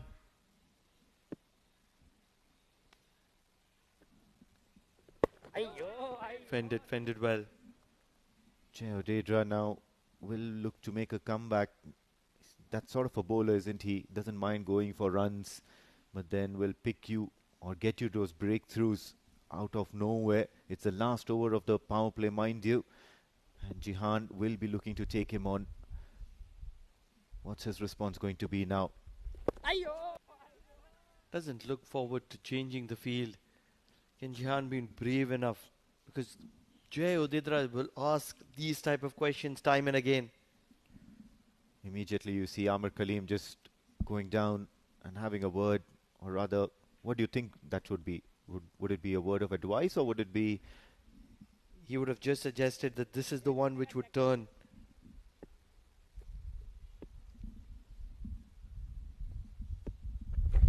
This time cuts, bisects the fielders in between the two. Another boundary now from the bat of Jihan. And he's cut that very, very ferociously. So certainly seems to be in some sort of a mood here today. Striking well, Jihan. Certainly for the very first time in this tournament. We've had earlier visuals of his. But first time he's looking to play some shots, and the shots are working in his favor at the moment. Amir Kaleem did state that he's a classy player. Lot of experience behind his back. And that's where they had the faith in him. Last ball of the power play. Loud shout.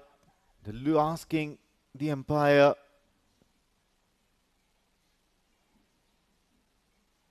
Nothing doing, says the umpire. End of the over. 10 runs, 8 runs from it. 43 for the loss of 1. Majees Titans.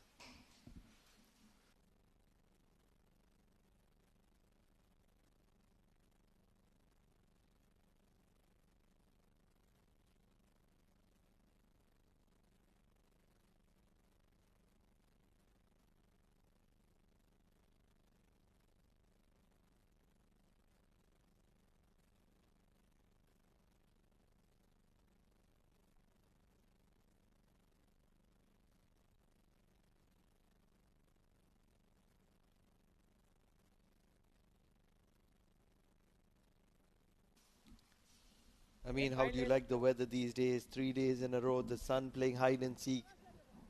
A little cooler in the environment as well. Kharif is on its progress. Wonderful Salala, the month of tourism. No! Well, at the moment, I'm as stuck in Muscat as Amir Kaleem is stuck on the crease right now. Not able to break that circle, that inner circle here that has been set up by Yalla Shabab Giants. But wonderful visuals coming in from the Doha Governorate of the Kharif season, the monsoon season in the Sultanate of Oman.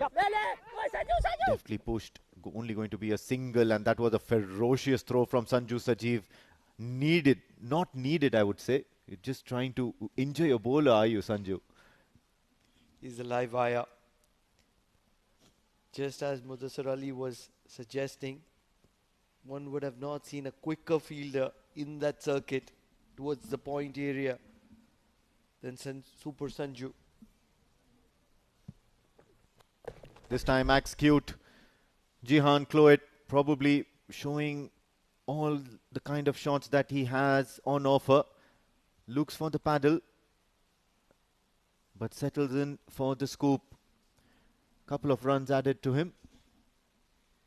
And what makes Super Sanju really special is his pace. The intensity at which he strikes. Very, very aggressive. Almost as if it's a leopard or probably a cheetah charging onto its prey. Well, absolutely. They've got quite a few such bowlers amongst their ranks. Shakil and then, of course, Super Sanju. Even Zikri Islam packs a punch here with the ball in hand. This time not able to break out of that inner circle. Jayodedra has stationed himself out there. So this is some good fielding tactics here. They're bowling the right line, asking the batter to reach out outside the off stump and make that mistake of skying one, or probably looking to charge down the wicket. It's like if you need runs, you want to have to charge down. Oh, just managing to leak a single out of nowhere. They're fighting a good battle here. They've got the kind of start that they would have wanted, chasing 140. And what's good about Majees Titans today is that they're not playing the second fiddle. They're just not playing the catch-up game. They're looking to attack. They're looking to lead the game. They're looking to dominate the game. And that's what makes them a little special tonight. Well, most certainly 140 needed, so just a shade above 7 runs and over at the moment is what their required rate is.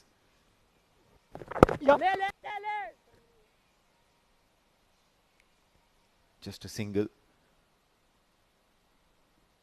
And a single to end the over. Majees Titans 48 for the loss of 1 after 7.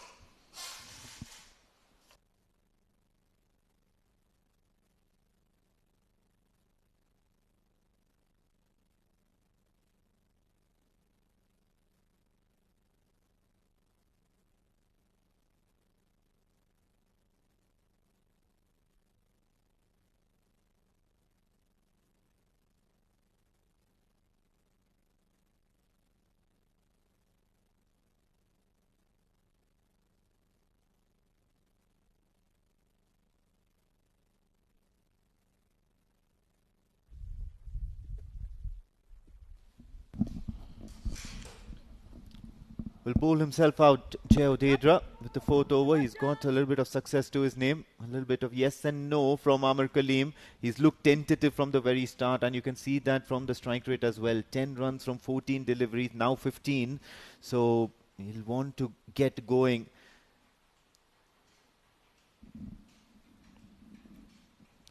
Need a wicket here. That's the only way they can slow the pace down, slow the tide of Majees Titans. Quick single, Super Sanju, not really. This time it's Rishabh Gupta. Not as quick as Super Sanju, or else this could have been very, very interesting.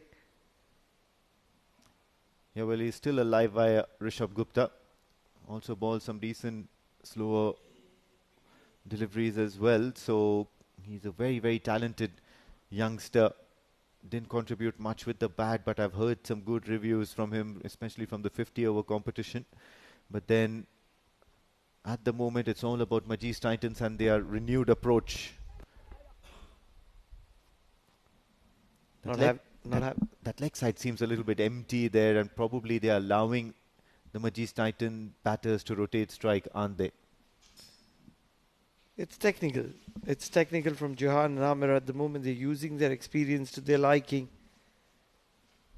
And that's exactly what Jay wants them to do. Wants them to play out of the box. Another single conceded. Would still be looking to just reinforce that leg side. At the moment, both the batters are working around it.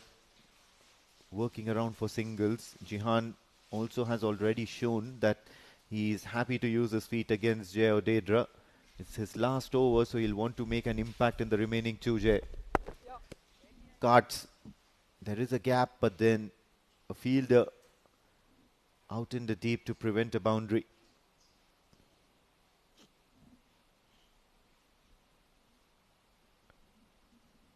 .52 for the loss of 1. A ball to go in the spell of Jay Odedra. 28 runs and a wicket. Quick single, not really. Could have got run out there. Amir Kaleem. But Jihan does send him back and sends him back timely. 8 overs done, 52 for the loss of 1.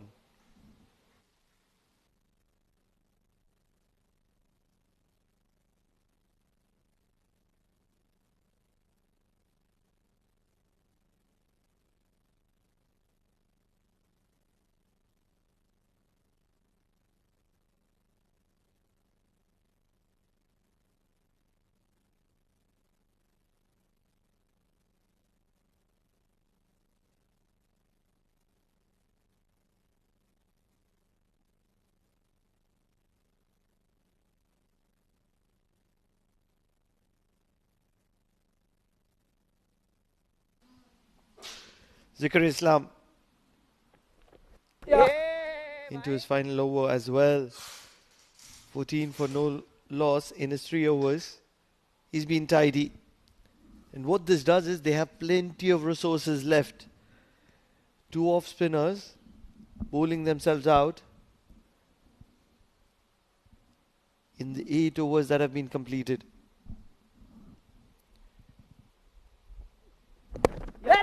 Still not able to break the shackles here, Amir Kaleem. He'll have to think of another shot, some another method here to rotate strike or to go for a boundary or two here.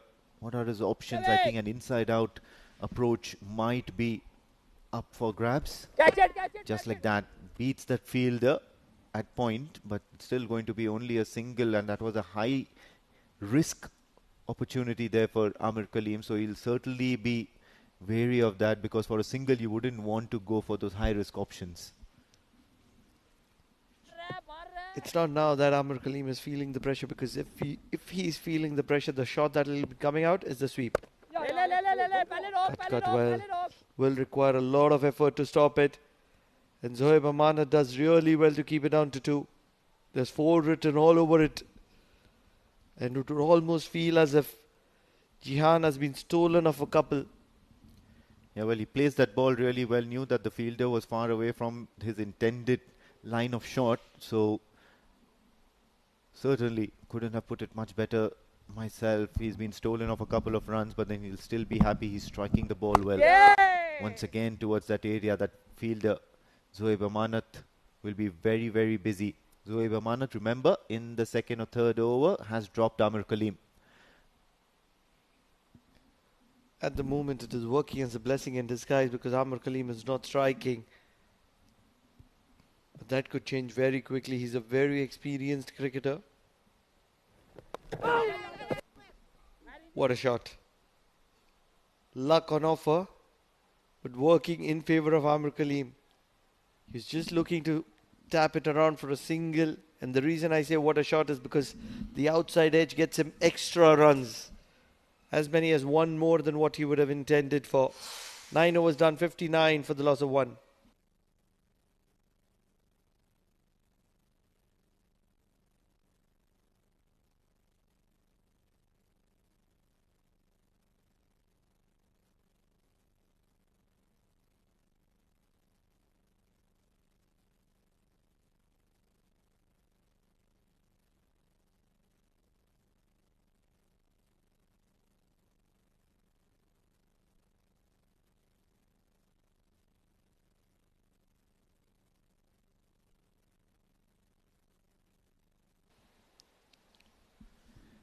It is only a matter of time that the lights are going to be coming on, especially because the pace is into the attack from the Oman LNG end.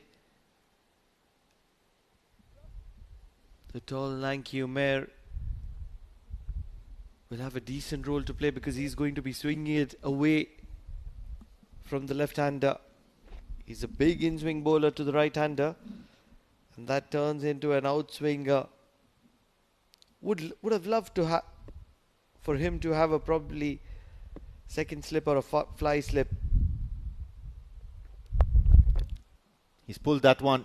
There is a fielder out there in the deep, Shah Faisal, and he'll have a role to play as well. So now I believe the next couple or next 4 overs shall be the overs where the pacers will continue to operate. It's been that stage of the evening where it's within that twilight zone, the lights will just be switched on, so a little lapse in concentration for the batters and things could be looking difficult. On the other hand, Amir Kaleem really needs to be getting a move along. Yeah, he's certainly looking to hit the ball very, very hard, getting the bottom edge on this occasion. It's only going to be a single, or rather a boundary. Boy, oh boy, it's just come out of nowhere. It was the inside edge from Amir Kaleem. We all believed that that could have just been a single. But luck has been in favor of Amir Kaleem in the previous 6 deliveries. Just prior to this delivery, Shah Faisal was asked to move a fair bit wider. And as luck would have it, Amir Kaleem gets that bottom edge. This time he plays it aerial. And it's going to be spectatorship for Shah Faisal as he gets a maximum to his name. So finally arriving to the party, Amir Kaleem. This is mediocre stuff from Umair. Generally a very good bowler, but he's been struggling against Amir Kaleem. Onto the pads and no chance whatsoever. Doesn't have to do much. Just a little bit of elevation. Waking the scorer. Would have probably gone into a nap with the kind of batting that was on offer from Majees Titans. And all of a sudden, urgency on offer. This time rotate strike. So this is good cricket from Amir Kaleem as well as Gian Cloet. Yes, they started off slow. They were slow off the blocks. But now a couple of boundaries, a few maximums to their name. And things are looking as if Majees Titans are on cruise control. Just 2 deliveries remaining before that halfway stage, before that 10-over mark. And they are right on track as far as the required run rate is concerned. Pretty decent. Just over the required run rate. 7 is what is required. They're already at 71. They still have a ball to spare. And they'll only take heed from the fact that plenty of positives now as far as the match situation is concerned. You've got plenty of big hitters down the order. You've got plenty of batters who are in form down the order, which is what is very, very important. And a total like 140 can be achievable. Mind you, Majees Titans have scored above that on at least twice in this edition already. This time down the ground. What a cracking shot that one is. Absolute blockbuster stuff here from Gian Cloet. Met the ball onto the meat of the bat and has sent it into orbit. 6 runs.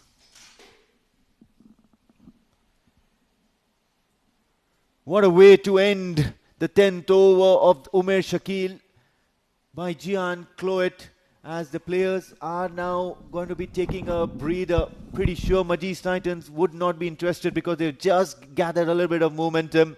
But the Yalla Shabab Giants will be only too glad to take it a little bit off a breather.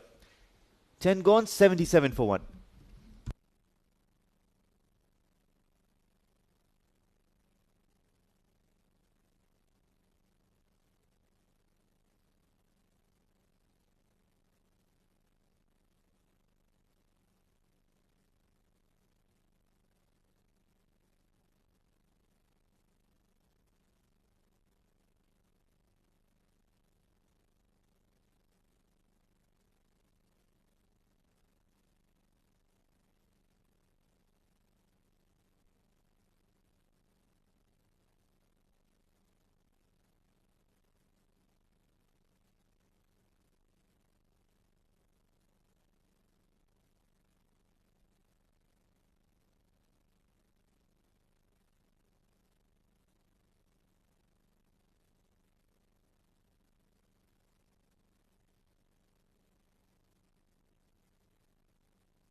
10 overs gone. Majees Titans 77 for the loss of 1 wicket, and just before that mid-innings break, there had been a little bit of fireworks from the bat of Jihan Cloet and Amir Kaleem, and once again they'll be looking to get back in the groove. A couple of runs here for Amir Kaleem after cutting that one hard towards the point boundary. Now in the com box with me is Jamil Zaidi. Well, certainly you'll be happy with the sort of start and with the sort of innings that Amir Kaleem and Jihan Cloet have stitched together, that partnership role. Absolutely brilliant. As I talked to you earlier also, the runs coming from the blade of Abhinav in the first 2-3 overs. Just deftly pushing for another single, and along with the boundaries, the couples and the multiples, Jihan and Amir will be only too glad to rotate strike, because that will keep them busy, that will keep them inching closer and closer towards that target of 140. Well, absolutely, I think a great knock by Amir Kaleem, and today I'm really impressed from Jihan. To me, I mean, he looks to be a player of longer version of the game. His approach, but could have been the best shot of the day was his last one. He has got a maximum for that. Oh, this is misery. Misery for Majees Titans. Jihan Cloet just plays one very, very softly, but Amir Kaleem a little bit, tad bit too late, or too hasty rather, to rotate strike. Yalla Shabab Giants seem very, very excited, but Amir Kaleem is holding his ground, so certainly he might be confident that this is not the end of his good innings here. Well, just we're talking about, look at that replay. Oh, it's very, very crucial touch and go situation. Umpire has to have a very, very closer look. Well, it's not just about the ball hitting the stumps or the umpire or the wicket keeper affecting that run out. Also, he'll have to notice very carefully from another angle whether the gloves have touched the stumps before the keeper has collected the ball. But otherwise, from here, it does look as if Amir Kaleem is a tad bit short of ground here, but then plenty to look forward to. It's going to be a good call from the third umpire. That's that man once again, Super Sanju, doing some handiwork in the field. Touch and go, touch and go. How often have we seen this good partnership being stitched between the two batters, and then a freak run out, an unnecessary run out, and things start looking the other way.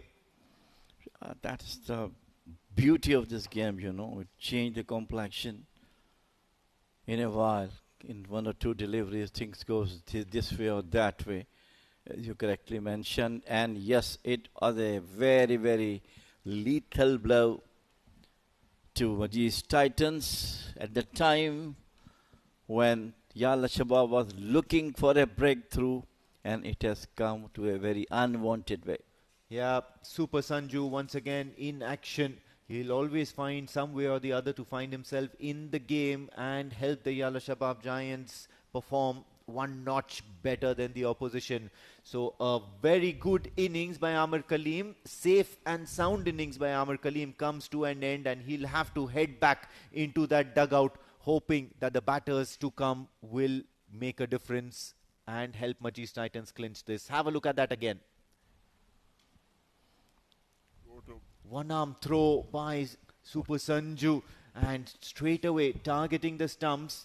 Very minimal work required from Sami to effect that run out. So eventually that is what has done Amir Kaleem over tonight. So Majees Titans 80 for the loss of 2.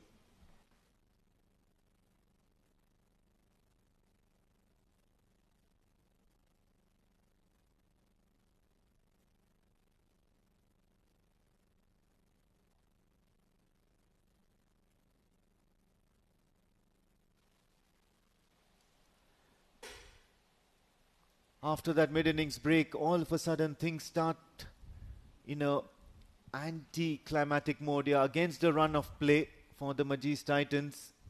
Before this, they had just lost that 1 wicket and stitched a good partnership, but now courtesy some brilliant work by the fielders.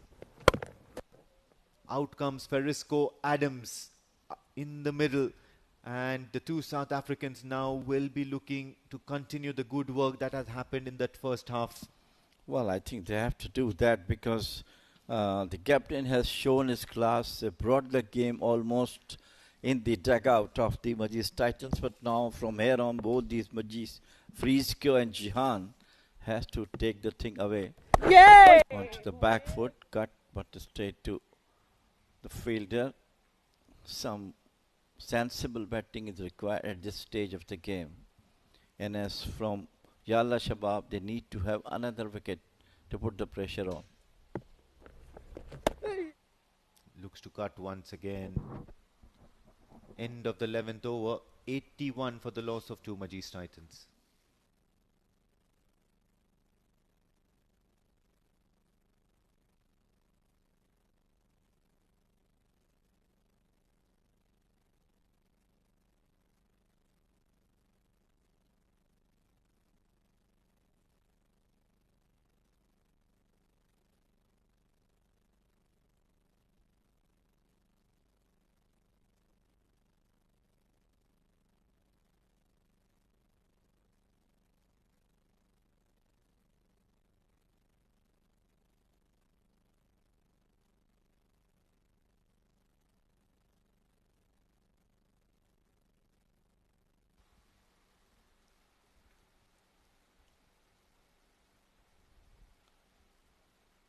Lights are on and a very, very keen battle is on between the bat and the ball right now. 81 for two Titans chasing 140. Sanju Sajeev now with the ball in hand, and he'll be looking to apply those shooting sort of a deliveries, those shooters targeting the stumps, not giving Ferisco Adams and Jihad any sort of leverage or time to get under the ball and go for the big shots. From here onwards, nearly about almost 60 runs required, and have a look at that. Three fielders behind the stumps. You have a backward point, you have a gully, and yes, I think it's just because of that, for preventing those unorthodox shots. Looking for the second run, Ferisco Adams will get it comfortably.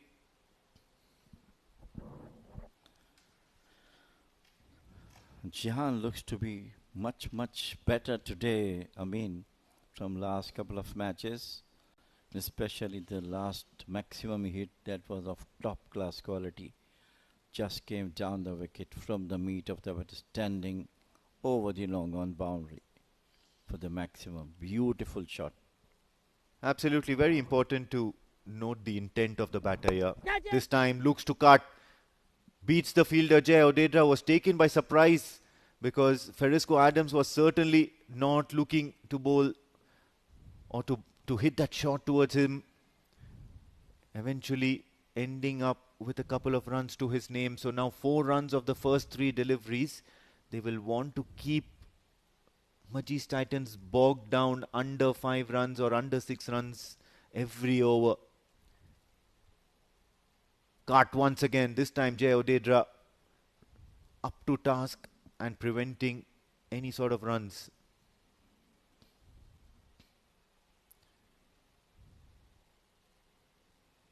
He's eyeing that cover region, Ferisco Adams. Just like that, in between the gap, but a fielder out there to prevent a boundary. I think what I believe that Frisco is too much strong on the onside, but doesn't look that much command when he's playing down to the offside. And I think that's what the Yala Shabab bowlers have done, trying to bowl him outside the off stump, keeping up with shot, not giving him full deliveries or over-pitch deliveries to take him out. Yes, and this is now the matchup that they were actually looking for when Sanju Sajeev had been introduced into the attack against the left-hander. As of now, 5 runs from this Sanju Sajeev over, 86 for the loss of 2 after 12 Majees Titans.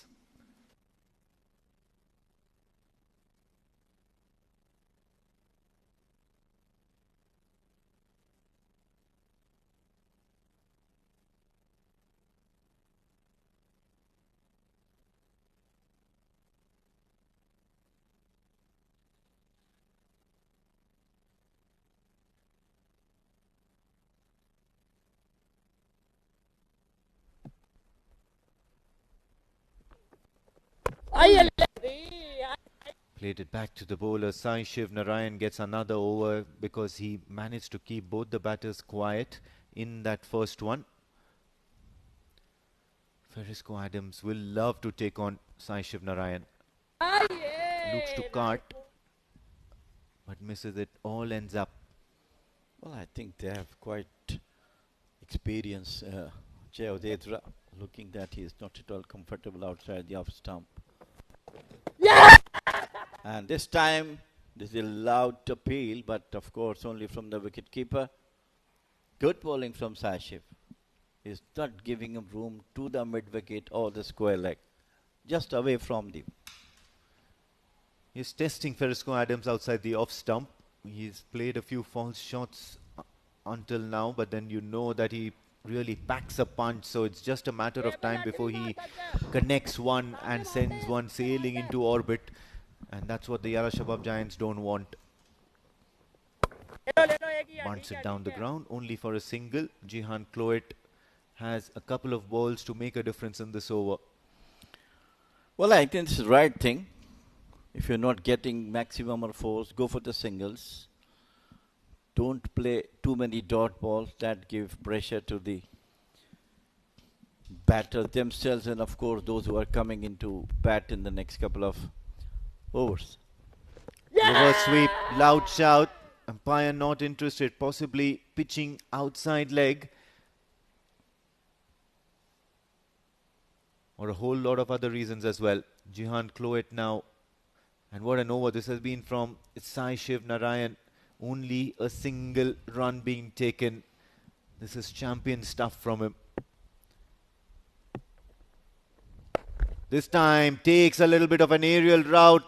Was bogged down all this while trying to cut, but now goes inside out and packs it with a punch. A boundary to end the over in the most anticlimactic fashion possible. Beautifully played. Go back a bit.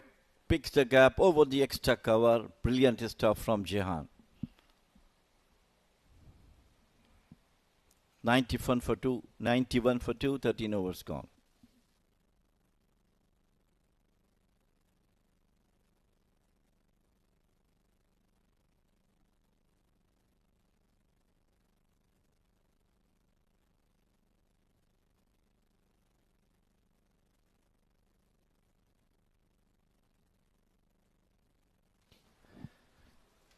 Sanju Sajeev now for that shooter, and this time Ferisco Adams has launched that one, but only to find the fielder Umer Shakil stationed at long off will ensure that the Yalla Shabab Giants have bounced back into this game successfully.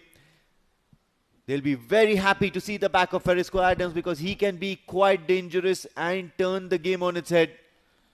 He was not at all comfortable the moment he came on to look at that one. He tried to play it over to the long off boundary, but the waiting hand was there. And I feel that he's not very much comfortable playing outside the off stump. I think more strength is the middle wicket and the square leg region. A very, very valuable wicket for Yalla Shabab. 91 for 3.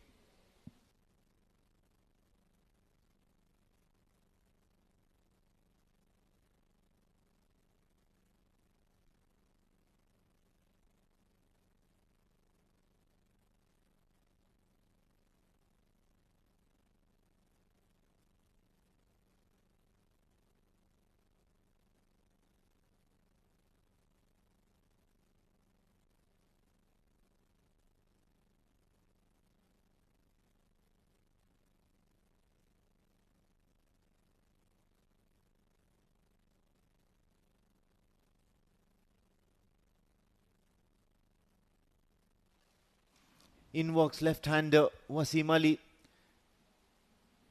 with a way outside leg stump guard, and he'll be looking to take on Sanju Sajeev with a shooter as a weapon. Sanju Sajeev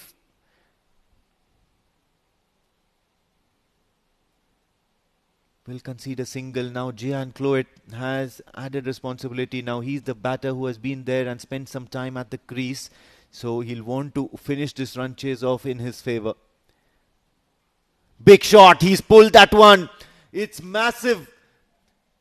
Over the mid-wicket boundary. And Majees Titans now eyeing a little bit of resurrection in this innings. What seemed to be a very slow progress after that mid-innings break.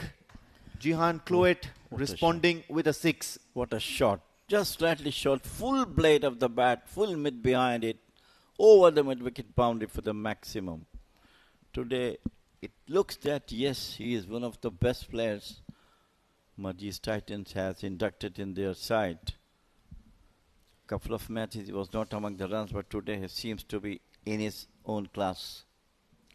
Well, absolutely. And certainly he's smiling out there in the middle as well. So things have been going easy. Finally arriving in this Oman D20 competition.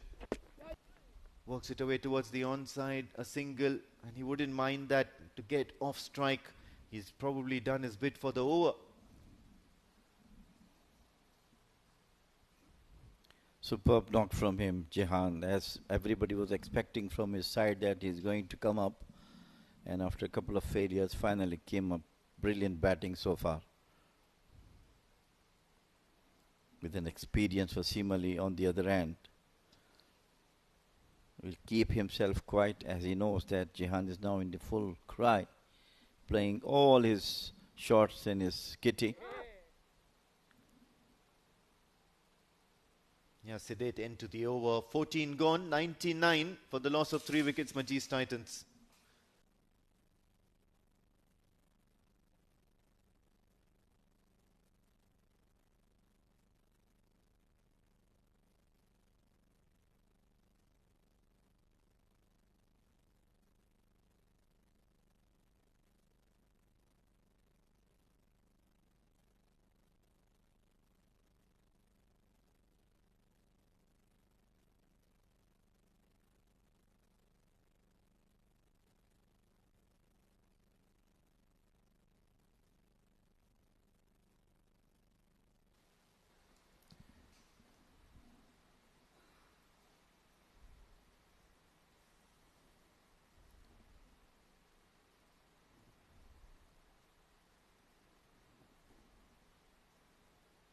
$99 for 3 after 14 overs. Majees Titans and Jihan Cloet is still out there. Faisal Shah being reintroduced into the attack, coming over the wicket to the left-hander. Digs one shot and he'll be absolutely livid with himself. Wasim Ali backing out of the crease far too dangerously, and he's making his way back into the heart. He's not even waiting for the referral. Yalla Shabab Giants have pulled out this wicket out of nowhere, out of thin air. What has he done here, Wasim Ali? Silliest run out, I'll tell you. It was not at all, and look at that, it was too far. He ran too early for the run, whereas the ball was just in front of Jihan. What a suicidal run out. Suicidal run out. And of course the caliber of the batter of Wasim Ali. So once again, game tilted towards the Yala Shabab, but the man who is at the moment for Yalla Shabab to get rid of is Jihan, playing superbly.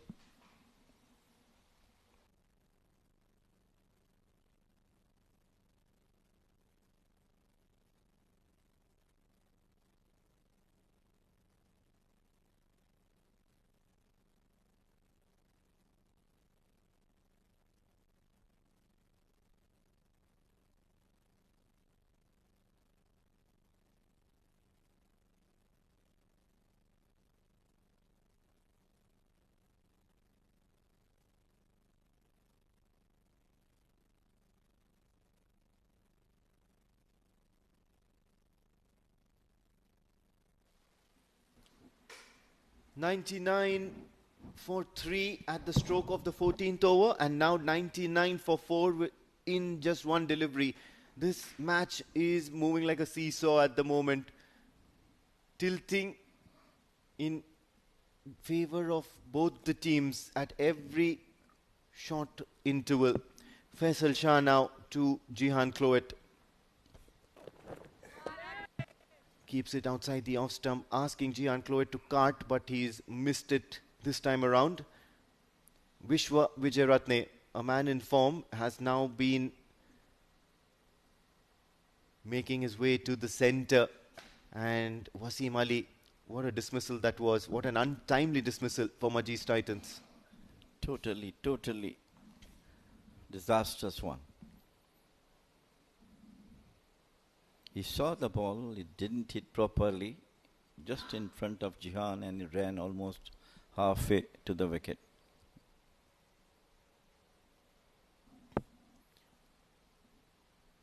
Jihan Cloet ducks this one. Faisal Shah, very adept, asking Jihan Cloet to bring out the pull shot, bring out the hook, testing him if he has something to do with the short ball.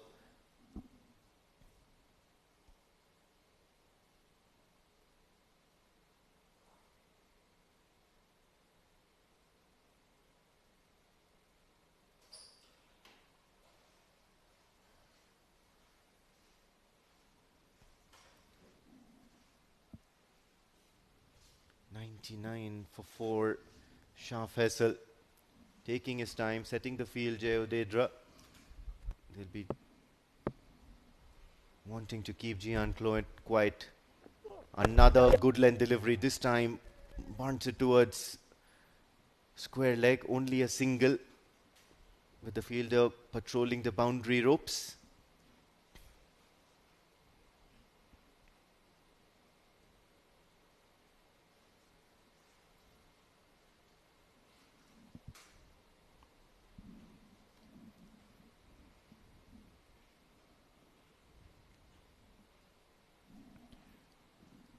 Good field setup here by Jayodedra. You've got 3 fielders in front of the bat, or rather 2 fielders in front of the bat. You've got mid-off up in the circle. You've got covers inside the circle.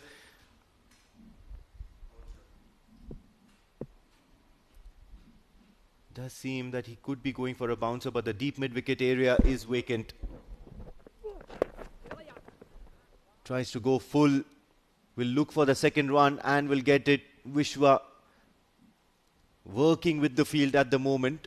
Knows that there isn't much pressure due to the run rate. So a couple of runs to his name to get off the mark, and he'll be very happy about it. I think it's the right thing for him to go for the singles and doubles now. The unnecessary run out of Asimali put a lot of pressure on these 2 batters. Though Jihan looks to be in complete command at the moment, Vishwa is also a very dependable batter. Well, at the moment, Shah Faisal looking to bowl those good length deliveries and back of length deliveries. And that's what he does. Carts. The ball has a little bit of pace onto it, but then not enough pace the way Vishwa is running, because he was onto it in a flash. He ran that first one very hard, and then the second was unavoidable. Majees Titans ending the 15th over on 104 for the loss of 4 wickets.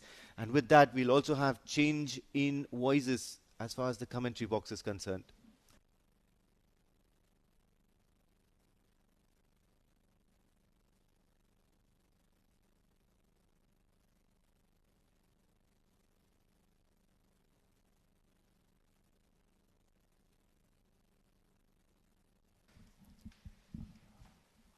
Thank you, Amin and Jamil Bhai.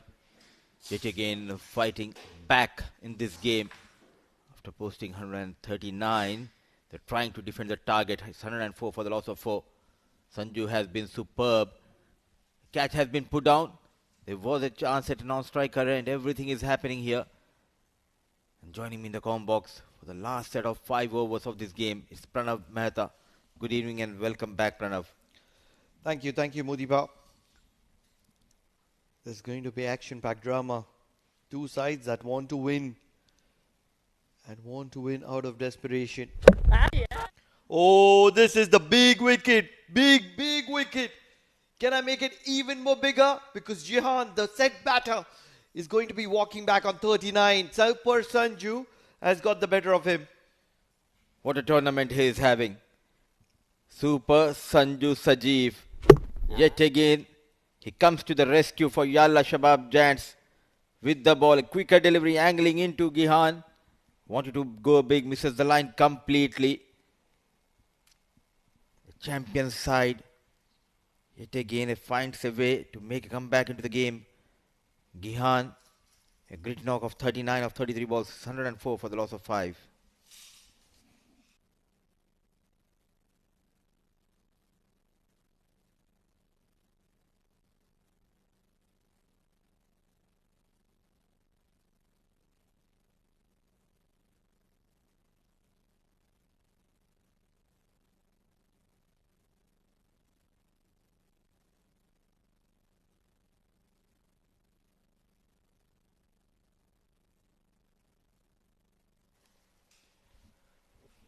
Half of the side back in the hut.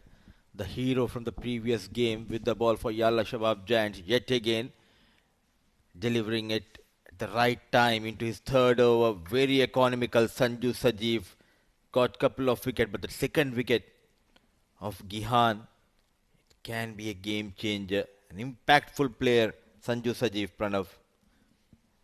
36 required of 30. Super Sanju winning that game yesterday. A very, very close nail biter. And today, on a different day, Super Sanju brought in at the crucial time as a believer. And he produces a wicket. Good to see he's developing into a very good all-rounder. Last season, for most of the part of the last season, he was out because of injury. Now, fully fit, and he's making difference not only with his fielding standards but also the way he's bowling those quick off-break deliveries. Brilliant. This is very good. Aryan Bisht forced to wear a helmet. Common sense does prevail. Protection is so important in this game. You don't want to. You might be a believer that you're not going to get hit, but you never know. An outside edge, looking to sweep. The ball can hit you in any fashion. Maybe a deflection as well. Could be a throw from the fielder. And also he's not slow in the air. He's kind of a quick off-break bowler. So it's always good to have those gears on. I've always placed Super Sanju in that mystery spinner kind of a category. Has a few variations, uses a seam-up delivery to swing the ball as well. And that's where he's a little too effective. Especially in a wicket like this, which is getting slower by the day. Fourth day.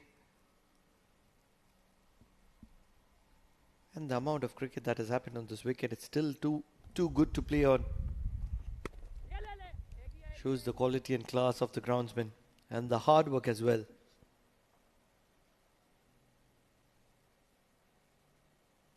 Almost more than 200 overs bowled on this surface, but still staying good and true to the game. Well done, the head curator and the ground staff. Brilliant, brilliant stuff. What an over, just couple of runs and a big wicket of Gihan. The last 4 overs, Majees Titans still need 34 runs.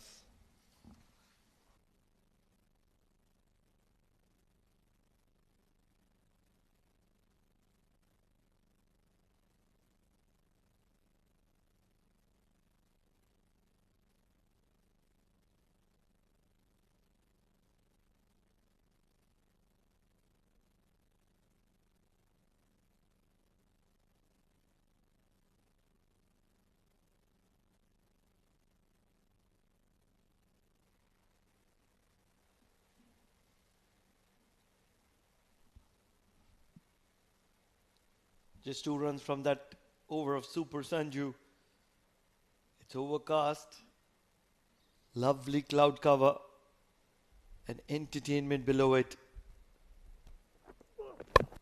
Looking for a big shot, Vishwa Vijayaratne. Look at that fielding. Look at that fielding. They'll still get a couple. So this is exceptional stuff. Like live wire in the field. Everyone putting that extra effort. What a sprint by Sai Shiv. Quickly releasing the ball, though they have got those couple of runs. But the next time when they take on Sai Shiv, certainly they'll think twice before turning back for the second run.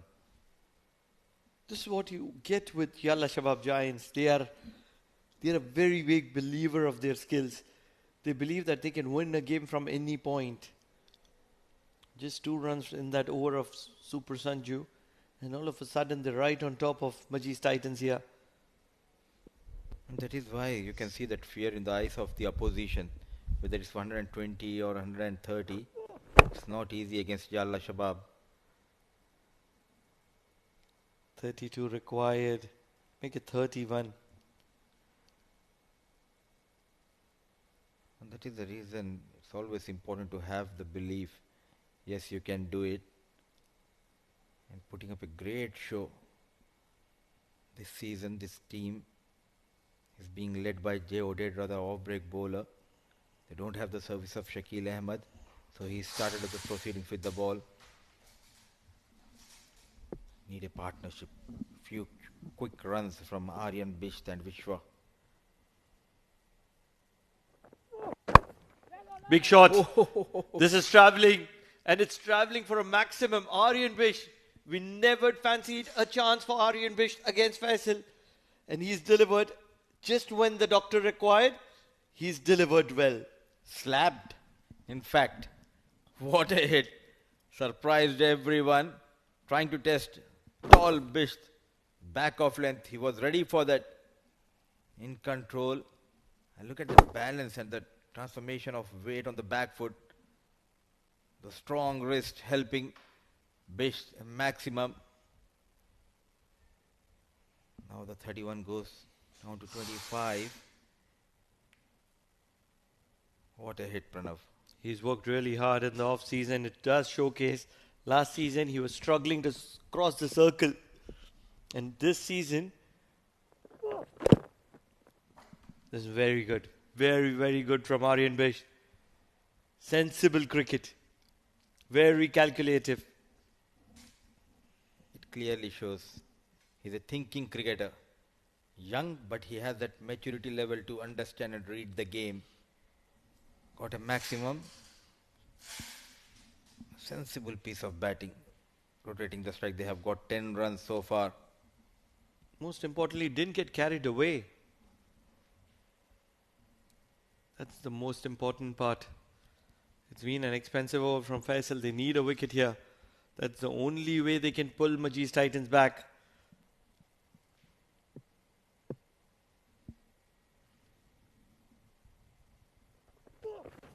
Dancing down the track, Faisal just wants Vishwa to do something similar and get his wicket. That's the only way Yalla Shabab Giants can win this, in my understanding, because Majees Titans are well placed here. I understand why he took that chance, because mid-off was inside 30-yard circle. And you can see on the right of your screen those small little mountains. I just stay just behind those mountains. My accommodation very near from the ground. It almost takes us 5 to 6 minutes to reach the ground daily. That place is known as Al Imarat. Beautiful place. Especially the evenings are lovely here. In the air, will fall short of the fielder at third. It'll only be a single though. It's a game of cat and mouse at the moment. So 11 runs from that over of Faisal. They're well placed here, Majees Titans, to win this one. And they need it. 17 overs done, 117 for the loss of 5.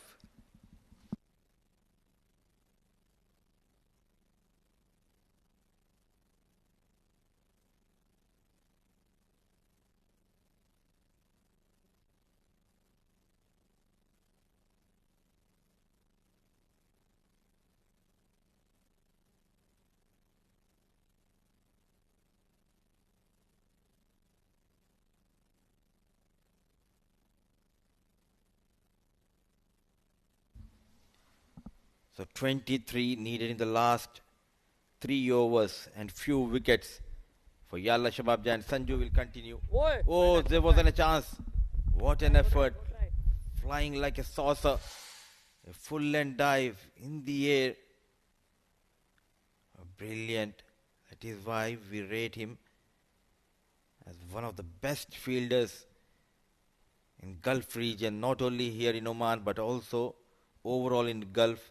He is one of the quickest and the safest hands. Driven straight. Collision between the batter and the bowler.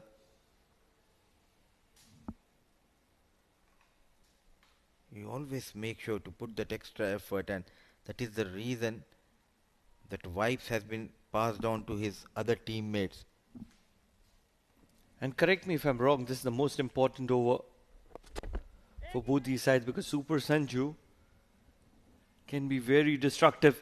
This can be interesting. This can be very interesting if he would have collected it. Believe it is Aryan Bish who was struggling. He's got the power, but he's put on a few kilos, and probably that's what has got him a little slower. To generate the power which he did in the previous over, you need to put few kilos so that you can get those maximums. I am just not in the disagreement because when you get the power, you do get the luck in your favor as well. And as it is said, luck favors the brave. And at the moment, it is favoring Aryan Bisht. That quicker delivery helping Majees Titans and Aryan Bish to find a boundary. Taking his chance against Sanju Sajeev. Not afraid. Young Bisht. What matters are the run. Doesn't get it where he wants it. But he gets it 4 runs for his side. The equation coming down here. The over started, 23 were needed. Now 16. In 16 deliveries, run a ball. Sensible piece of batting. Run hard. There's no need to take those risks. Just play sensible game. Rotate the strike. Run a ball 15. He's done what is required. He's got that boundary in that over. And they're way ahead of what is required at the moment. Just 15 runs in the final 2 overs plus a delivery. It will be a dot ball to wind that over. 15 runs required for Majees Titans to have a smile at the end of the day. Can they get there? It's just across the 12 deliveries remaining.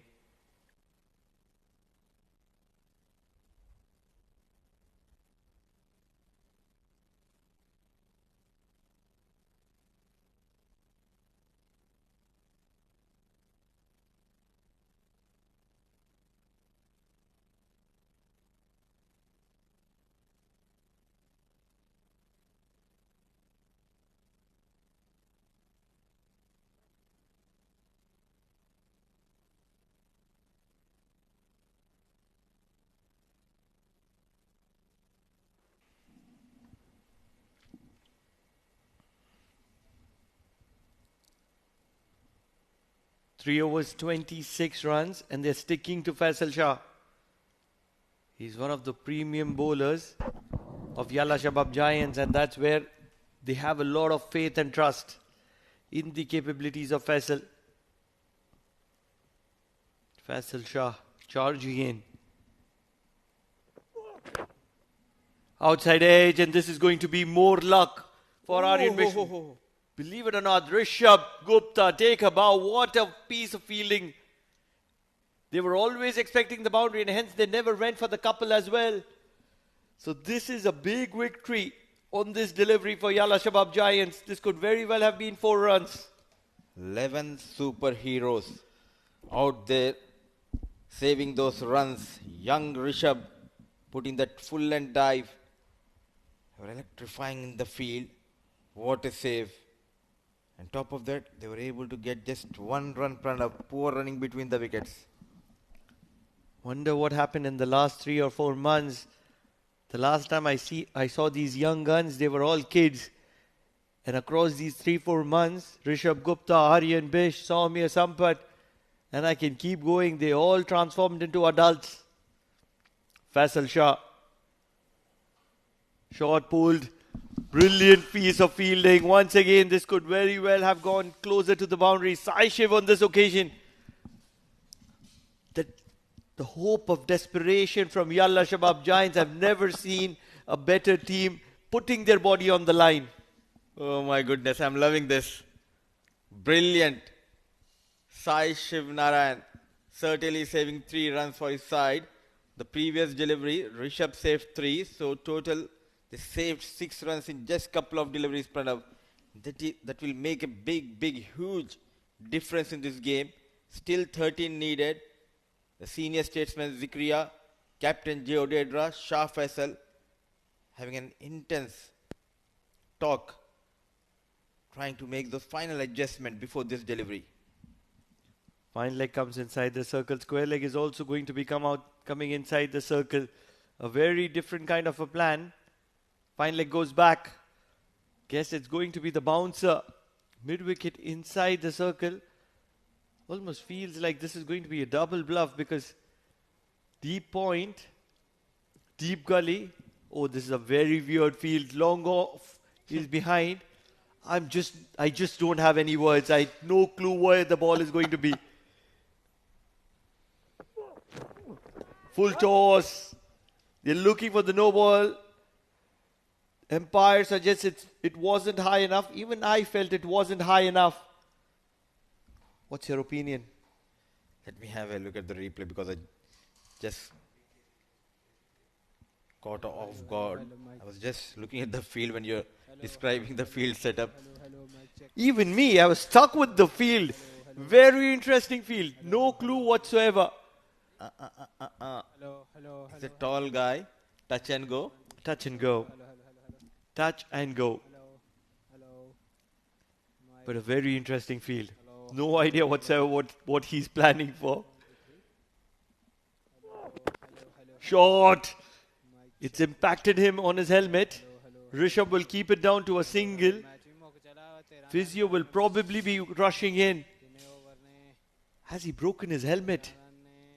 Oh, he will pick up that safety patch. Faisal Shah, ruthless. No. Not playing second fiddle against the youngster. Wants the youngster to feel the heat. And why not? This is professional cricket. You don't want to give any mercy whatsoever to your opponent. Now this is turning into a battlefield, Pranav. No mercy shown by Faisal Shah. You're out there here for a war. So let the war begin, says Shah Faisal. And the previous over of Shah Faisal, Bisht got that maximum. So back of the mind, Shah Faisal wants to take that revenge. Revenge is a dish which is best served cold. And this was very cold from Shah Faisal. Lethal bouncer. No chance whatsoever for Aryan Bisht. It was sharp. And look at the kind of communication that is happening right near the circle. 4 people involved. Lot of discussion. I still understand that Jay Odedra is not very happy with the deep point. He believes that he wants something different. Although at the moment, the left-hander is in the equation. So it is deep fine, deep square leg, which is almost towards long leg. And then there is a deep mid-wicket, which is very close to the cow corner. Where do I find the logic? I need a disclaimer. I need a definition to what is happening here.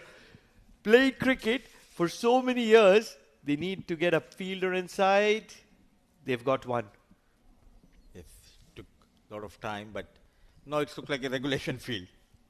After so many minutes. Going for that scoop. Nicely managed.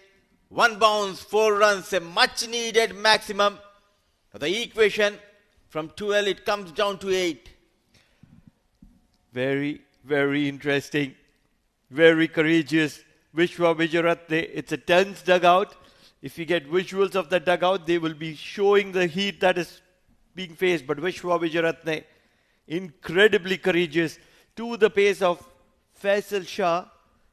Looking to play it over the fine leg. Able to play it over the fine leg. What a game are we witnessing? 8 runs required of 7. It's anyone's game. The end, how beautifully he executed with ease. He was in control, he was in full balance.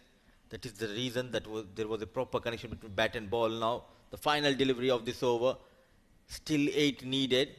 Quite a few opportunities gone begging in this over for the batters. The fielding has been superb, but they need to strike here. Shah Faisal, can he get better off Vishwa? Yet again there's a change in the field. Mid-off and mid-on has been dropped back onto the boundary rope. Very interesting. Looking for the paddle once again. This has gone up. Keeper will not able to get there. At the end, they will get a single. So 7 runs required of the final over. Not really sure who's going to be bowling that. I feel it's going to be Umair.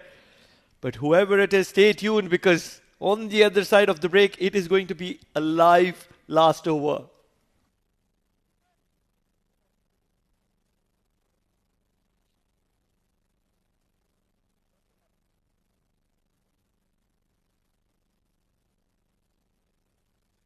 Good evening from Oman Cricket Academy ground, Muscat for the match number 10 of Oman D20 League powered by Fancourt. The match will be played between Renaissance Challengers and IES Invincible with the match referee Mr. Gaurav around. Which is the home team? Renaissance is the home team. Will spin the coin. Head is the call.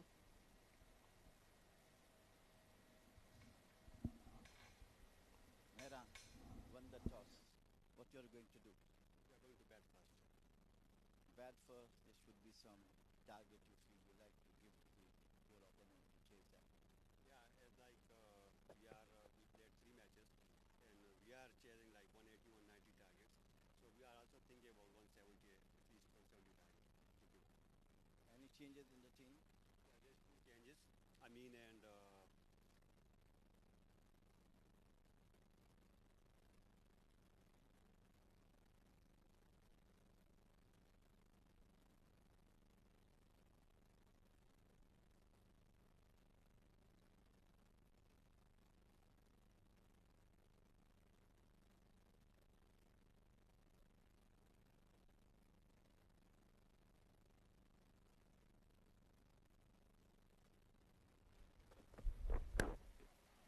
What a wicket.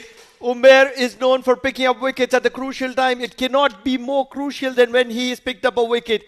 It's not just a dot ball, it's a wicket. And that's what makes it more special. Aryan Bishop, who's looking really good, is going to be walking back. More than Umair's wicket, this wicket belongs to the wicket keeper, and you yourself being a wicket keeper, you must be proud of Sami. Dexterous behind the steps. Look at that. Oh, excellent. In a fraction of seconds, the ball was traveling like a bullet. But safe hands. Umair Shakil is delighted. The breakthrough has been provided. Bisht, who was looking dangerous, he departs. Still in the game. Yalla Shabab Giants. 5 needed. The last 4 deliveries. Bisht departs. 134. In fact, 6 needed. 134 for the loss of 6.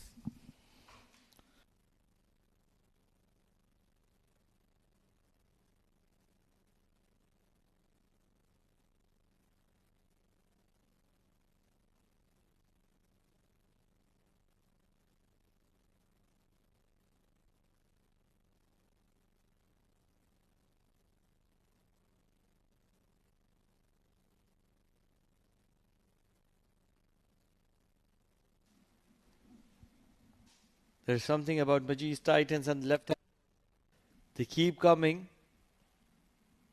As many as probably 7, 8 left-handers in the playing 11.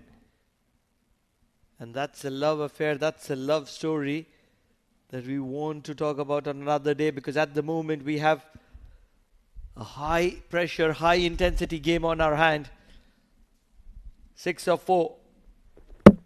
Oh my goodness gracious me. Usman Ali, he's in a hurry. He's jogging back to the dugout because Umair has struck gold. What a time. It's not just the wicket, but it's also a dot ball, and all of a sudden Majees Titans will be biting their nails. Double strike. For the fast bowler, it's Umair Shakil show. Impactful bowler. Came in to bowl that final over, defending 7 runs. Got back-to-back wickets. The dangerous Usman, a golden duck. Poor shot selection. Dejected is Vishwa, but delighted is Umair Shakil. Back-to-back wickets. Still, the score stays 134, but they have lost 1 more wicket, 7 wickets down. Being honest, this is the best opportunity for Umair to pick up a hat-trick because whoever is the batter walking in cannot afford to defend it. 3 balls remaining.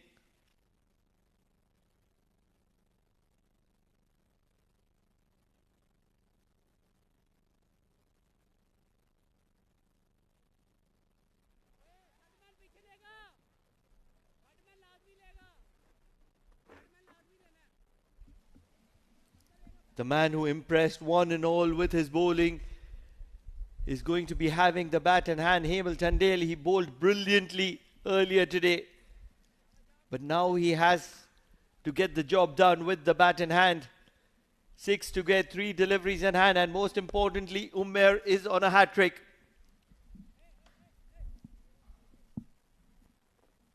Hemal Tandale, can he be the hero against Umair Shakil and Yalla Shabab giants? They're maintaining a clean slate in this tournament, Yalla Shabab giants. Look at that spread field. There's a point, cover, mid-off and fine leg inside the 30-yard circle. Use that pace from Umair Shakil on a hat-trick. Looks for a big heave, and it's only going to be a dot ball. Action on offer here. Very lucky to survive it. He was nowhere around at Hemal Tandale. It doesn't matter you play 100 games or 1000 games. You need to know how to handle the pressure. 3 dot deliveries, Pranav. In the process, they have lost 2 wickets. I do understand Bish, he was getting those runs, but the new entry in the middle, Usman Ali, poor shot selection. All you need to do is rotate the strike. At the other end, Vishwa is just watching his partners coming in and going out. Trouble times is the most important delivery. They need a boundary here. Looks for a big one. It's only going to be a single. But what that has done is it's got Vishwa Vijayaratne back on strike for the final delivery. Are you expecting a super over? Are you expecting the scores to be level? Needs a boundary to do that. I think either he'll get a maximum or the game will go in favor of Yala Shabab giants. There's no way the boundary is going to come. You need to clear the field because they are all superheroes out there in the middle wearing those pink jerseys. It's really tough to beat these superheroes. He's going to be playing the shot behind the wicket.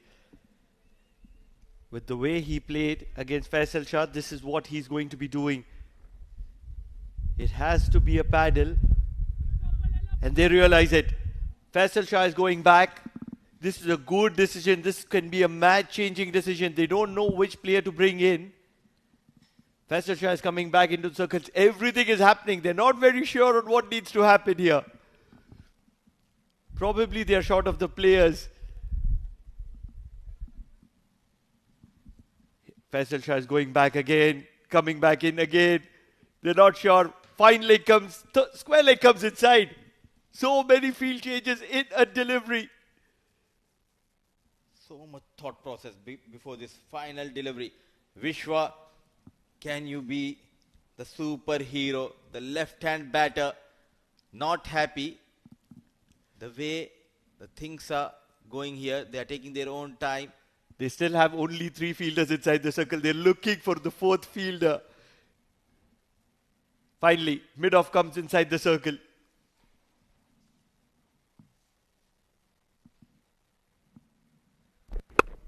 Struck well. This is travelling. This has gone for a maximum. What a win for Majees Titans here. Vishwa Vijayaratne is the unleashed hero of Majees Titans. With all that pressure, he was watching the entire last over from the non-striker's end. And finally, when he's got the opportunity, Umair has allowed him to get struck for a maximum. This one man was enough to take on the 11 superheroes of Yalla Shabab Giants. What a thriller it turned out here. Look at that clean hit. In control, generated that power, standing deep into the crease. A maximum to get those 2 points. And the clean slate of Yalla Shabab Giants and the dream run in this tournament comes to an end. Nerves of steel, pressure at his peak, and Vishwa delivered for his side. What a game have we witnessed here. Majees Titans versus Yalla Shabab Giants. And Majees Titans have been called with the name Giant Killer for a reason. They've got the better of the Giants. What an incredible knock from Vishwa Vijayaratne. Just 23 runs, but very effective 23 runs. Just the exact 23 runs that Majees Titans wanted from Vijayaratne. And at the right time, it cannot be better time than what he's got them for. But well bowled Umair Shakil. He bowled quite brilliantly. He made a mistake, I believe, when you have those two fielders at third and deep fine. He went for that bluff, bowling a bit fuller, and he was ready. Vishwa, what an inning. A short cameo, but a winning cameo from Vishwa means Majees Titans got those 2 points. So the back-to-back wins in this tournament for Majees Titans after losing their second game. They came back strongly. Abhinav, a new name at the top of the order, got those 24 quick runs. Amir Kaleem yet again among the runs, 29, 39 quick for Gihan. Adams just could not able to contribute much. Then there was flurry of wickets, quick wickets going in between. But Vishwa and Aryan Bish, what a partnership. Credit should be given to the young Bish. He got those quick runs when Vishwa was struggling. Once he was back in the head, the last ball 5 needed and a maximum. It reminds me of 1986 great Javed Miadat getting that maximum against Chetan Sharma at Sharjah Cricket Stadium. Vishwa making a name for himself. Just one extra pranav. It clearly shows the discipline in the bowling of Yalla Shabab Giants. From both the sides, it was one extra by Majees Titans, one extra by Yalla Shabab Giants, of two very clinical bowling performances, and that's where the pressure was. Talking about the bowling, very, very impressive was Sanju Sajeev, 2 for 23, 2 for 26 was Umair Shakil. The only thing that he would have wanted is for the last ball to be rebowled once again, if ever luck would have given him the opportunity. Jayo Dedra, he was winded up early, 1 for 28 of him. And that's where it was a clinical performance. Saishif, as economical as ever, 2 overs for 9 runs, but didn't get any wickets to his name. Can't complain much. It was a very good effort from Yalla Shabab Giants and Majees Titans, but the seesaw in favor of Majees Titans. What a game have we witnessed. High intensity, high blood pressure. It all started in a good fashion. It was the captain who wanted to keep things tight, and he came in as an opening bowler. And he did get a wicket to his name, but apart from that, Jihan played pretty decent tonight. And apart from that, Jihan was controlling the run flow just before he got a brain fade movement. And what a run out opportunity. And that is where things changed, because wickets starting to tumble. Jihan was looking to control and kept things well in control. Runouts were in effect every now and then. And Super Sanju got the better of Jihan. Faisal Shah was taken apart. And that's where Aryan Bish, the youngster, announced himself to this wonderful stage. Aryan did dispatch to that wonderful bowling of Umair. Umair did get the back of Usman as well.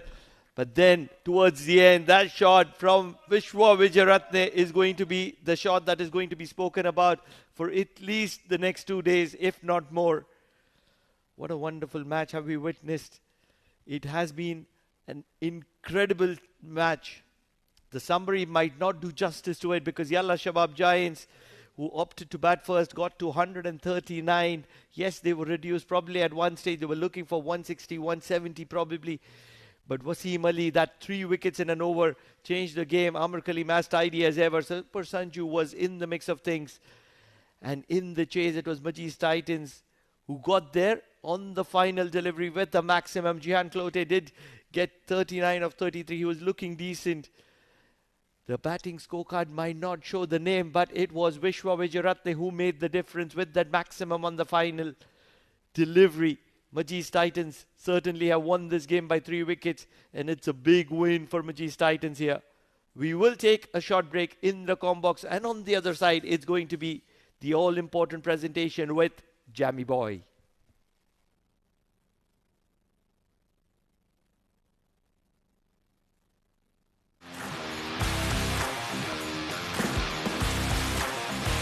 He has timed that one well. That is the ball straight in. Beautiful ball. Excellent. Yes, it is.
Mic okay? Mic okay? Hello, hello, hello. Hello, hello.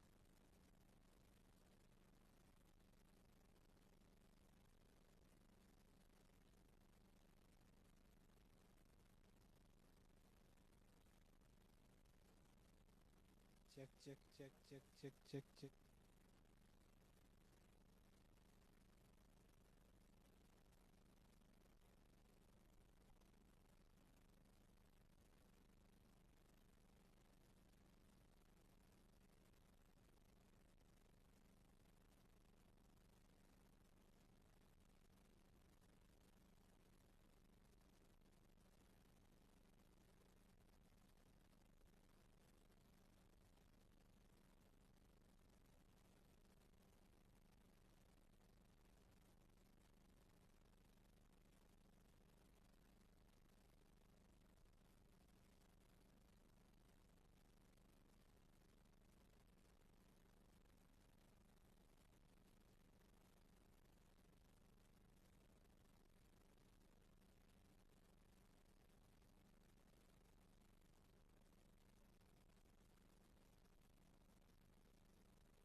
He has timed that one well. And it's a ball straight in. Beautiful ball. Edge the way. Yes, it is.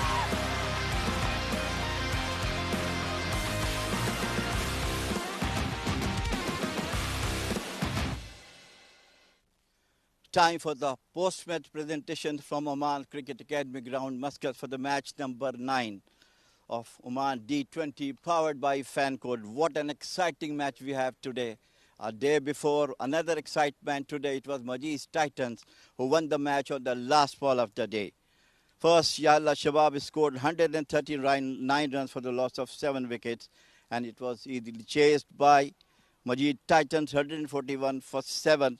And the man who bring victory for Majees Titan is Vishwa, the man of the match. Please collect your medallion from Mr. Hemachandran, the match officials.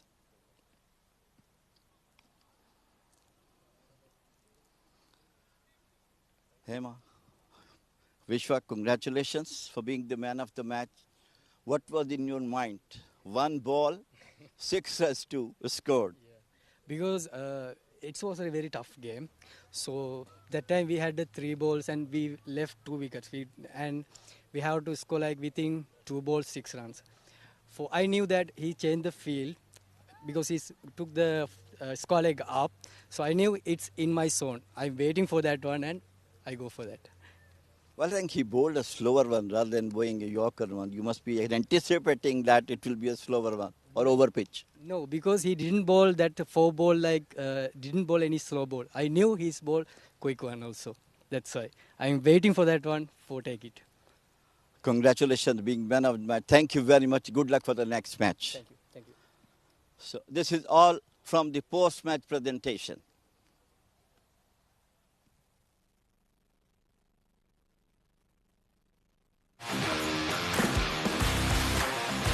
He has timed that one well. And it's a ball straight in. Beautiful ball.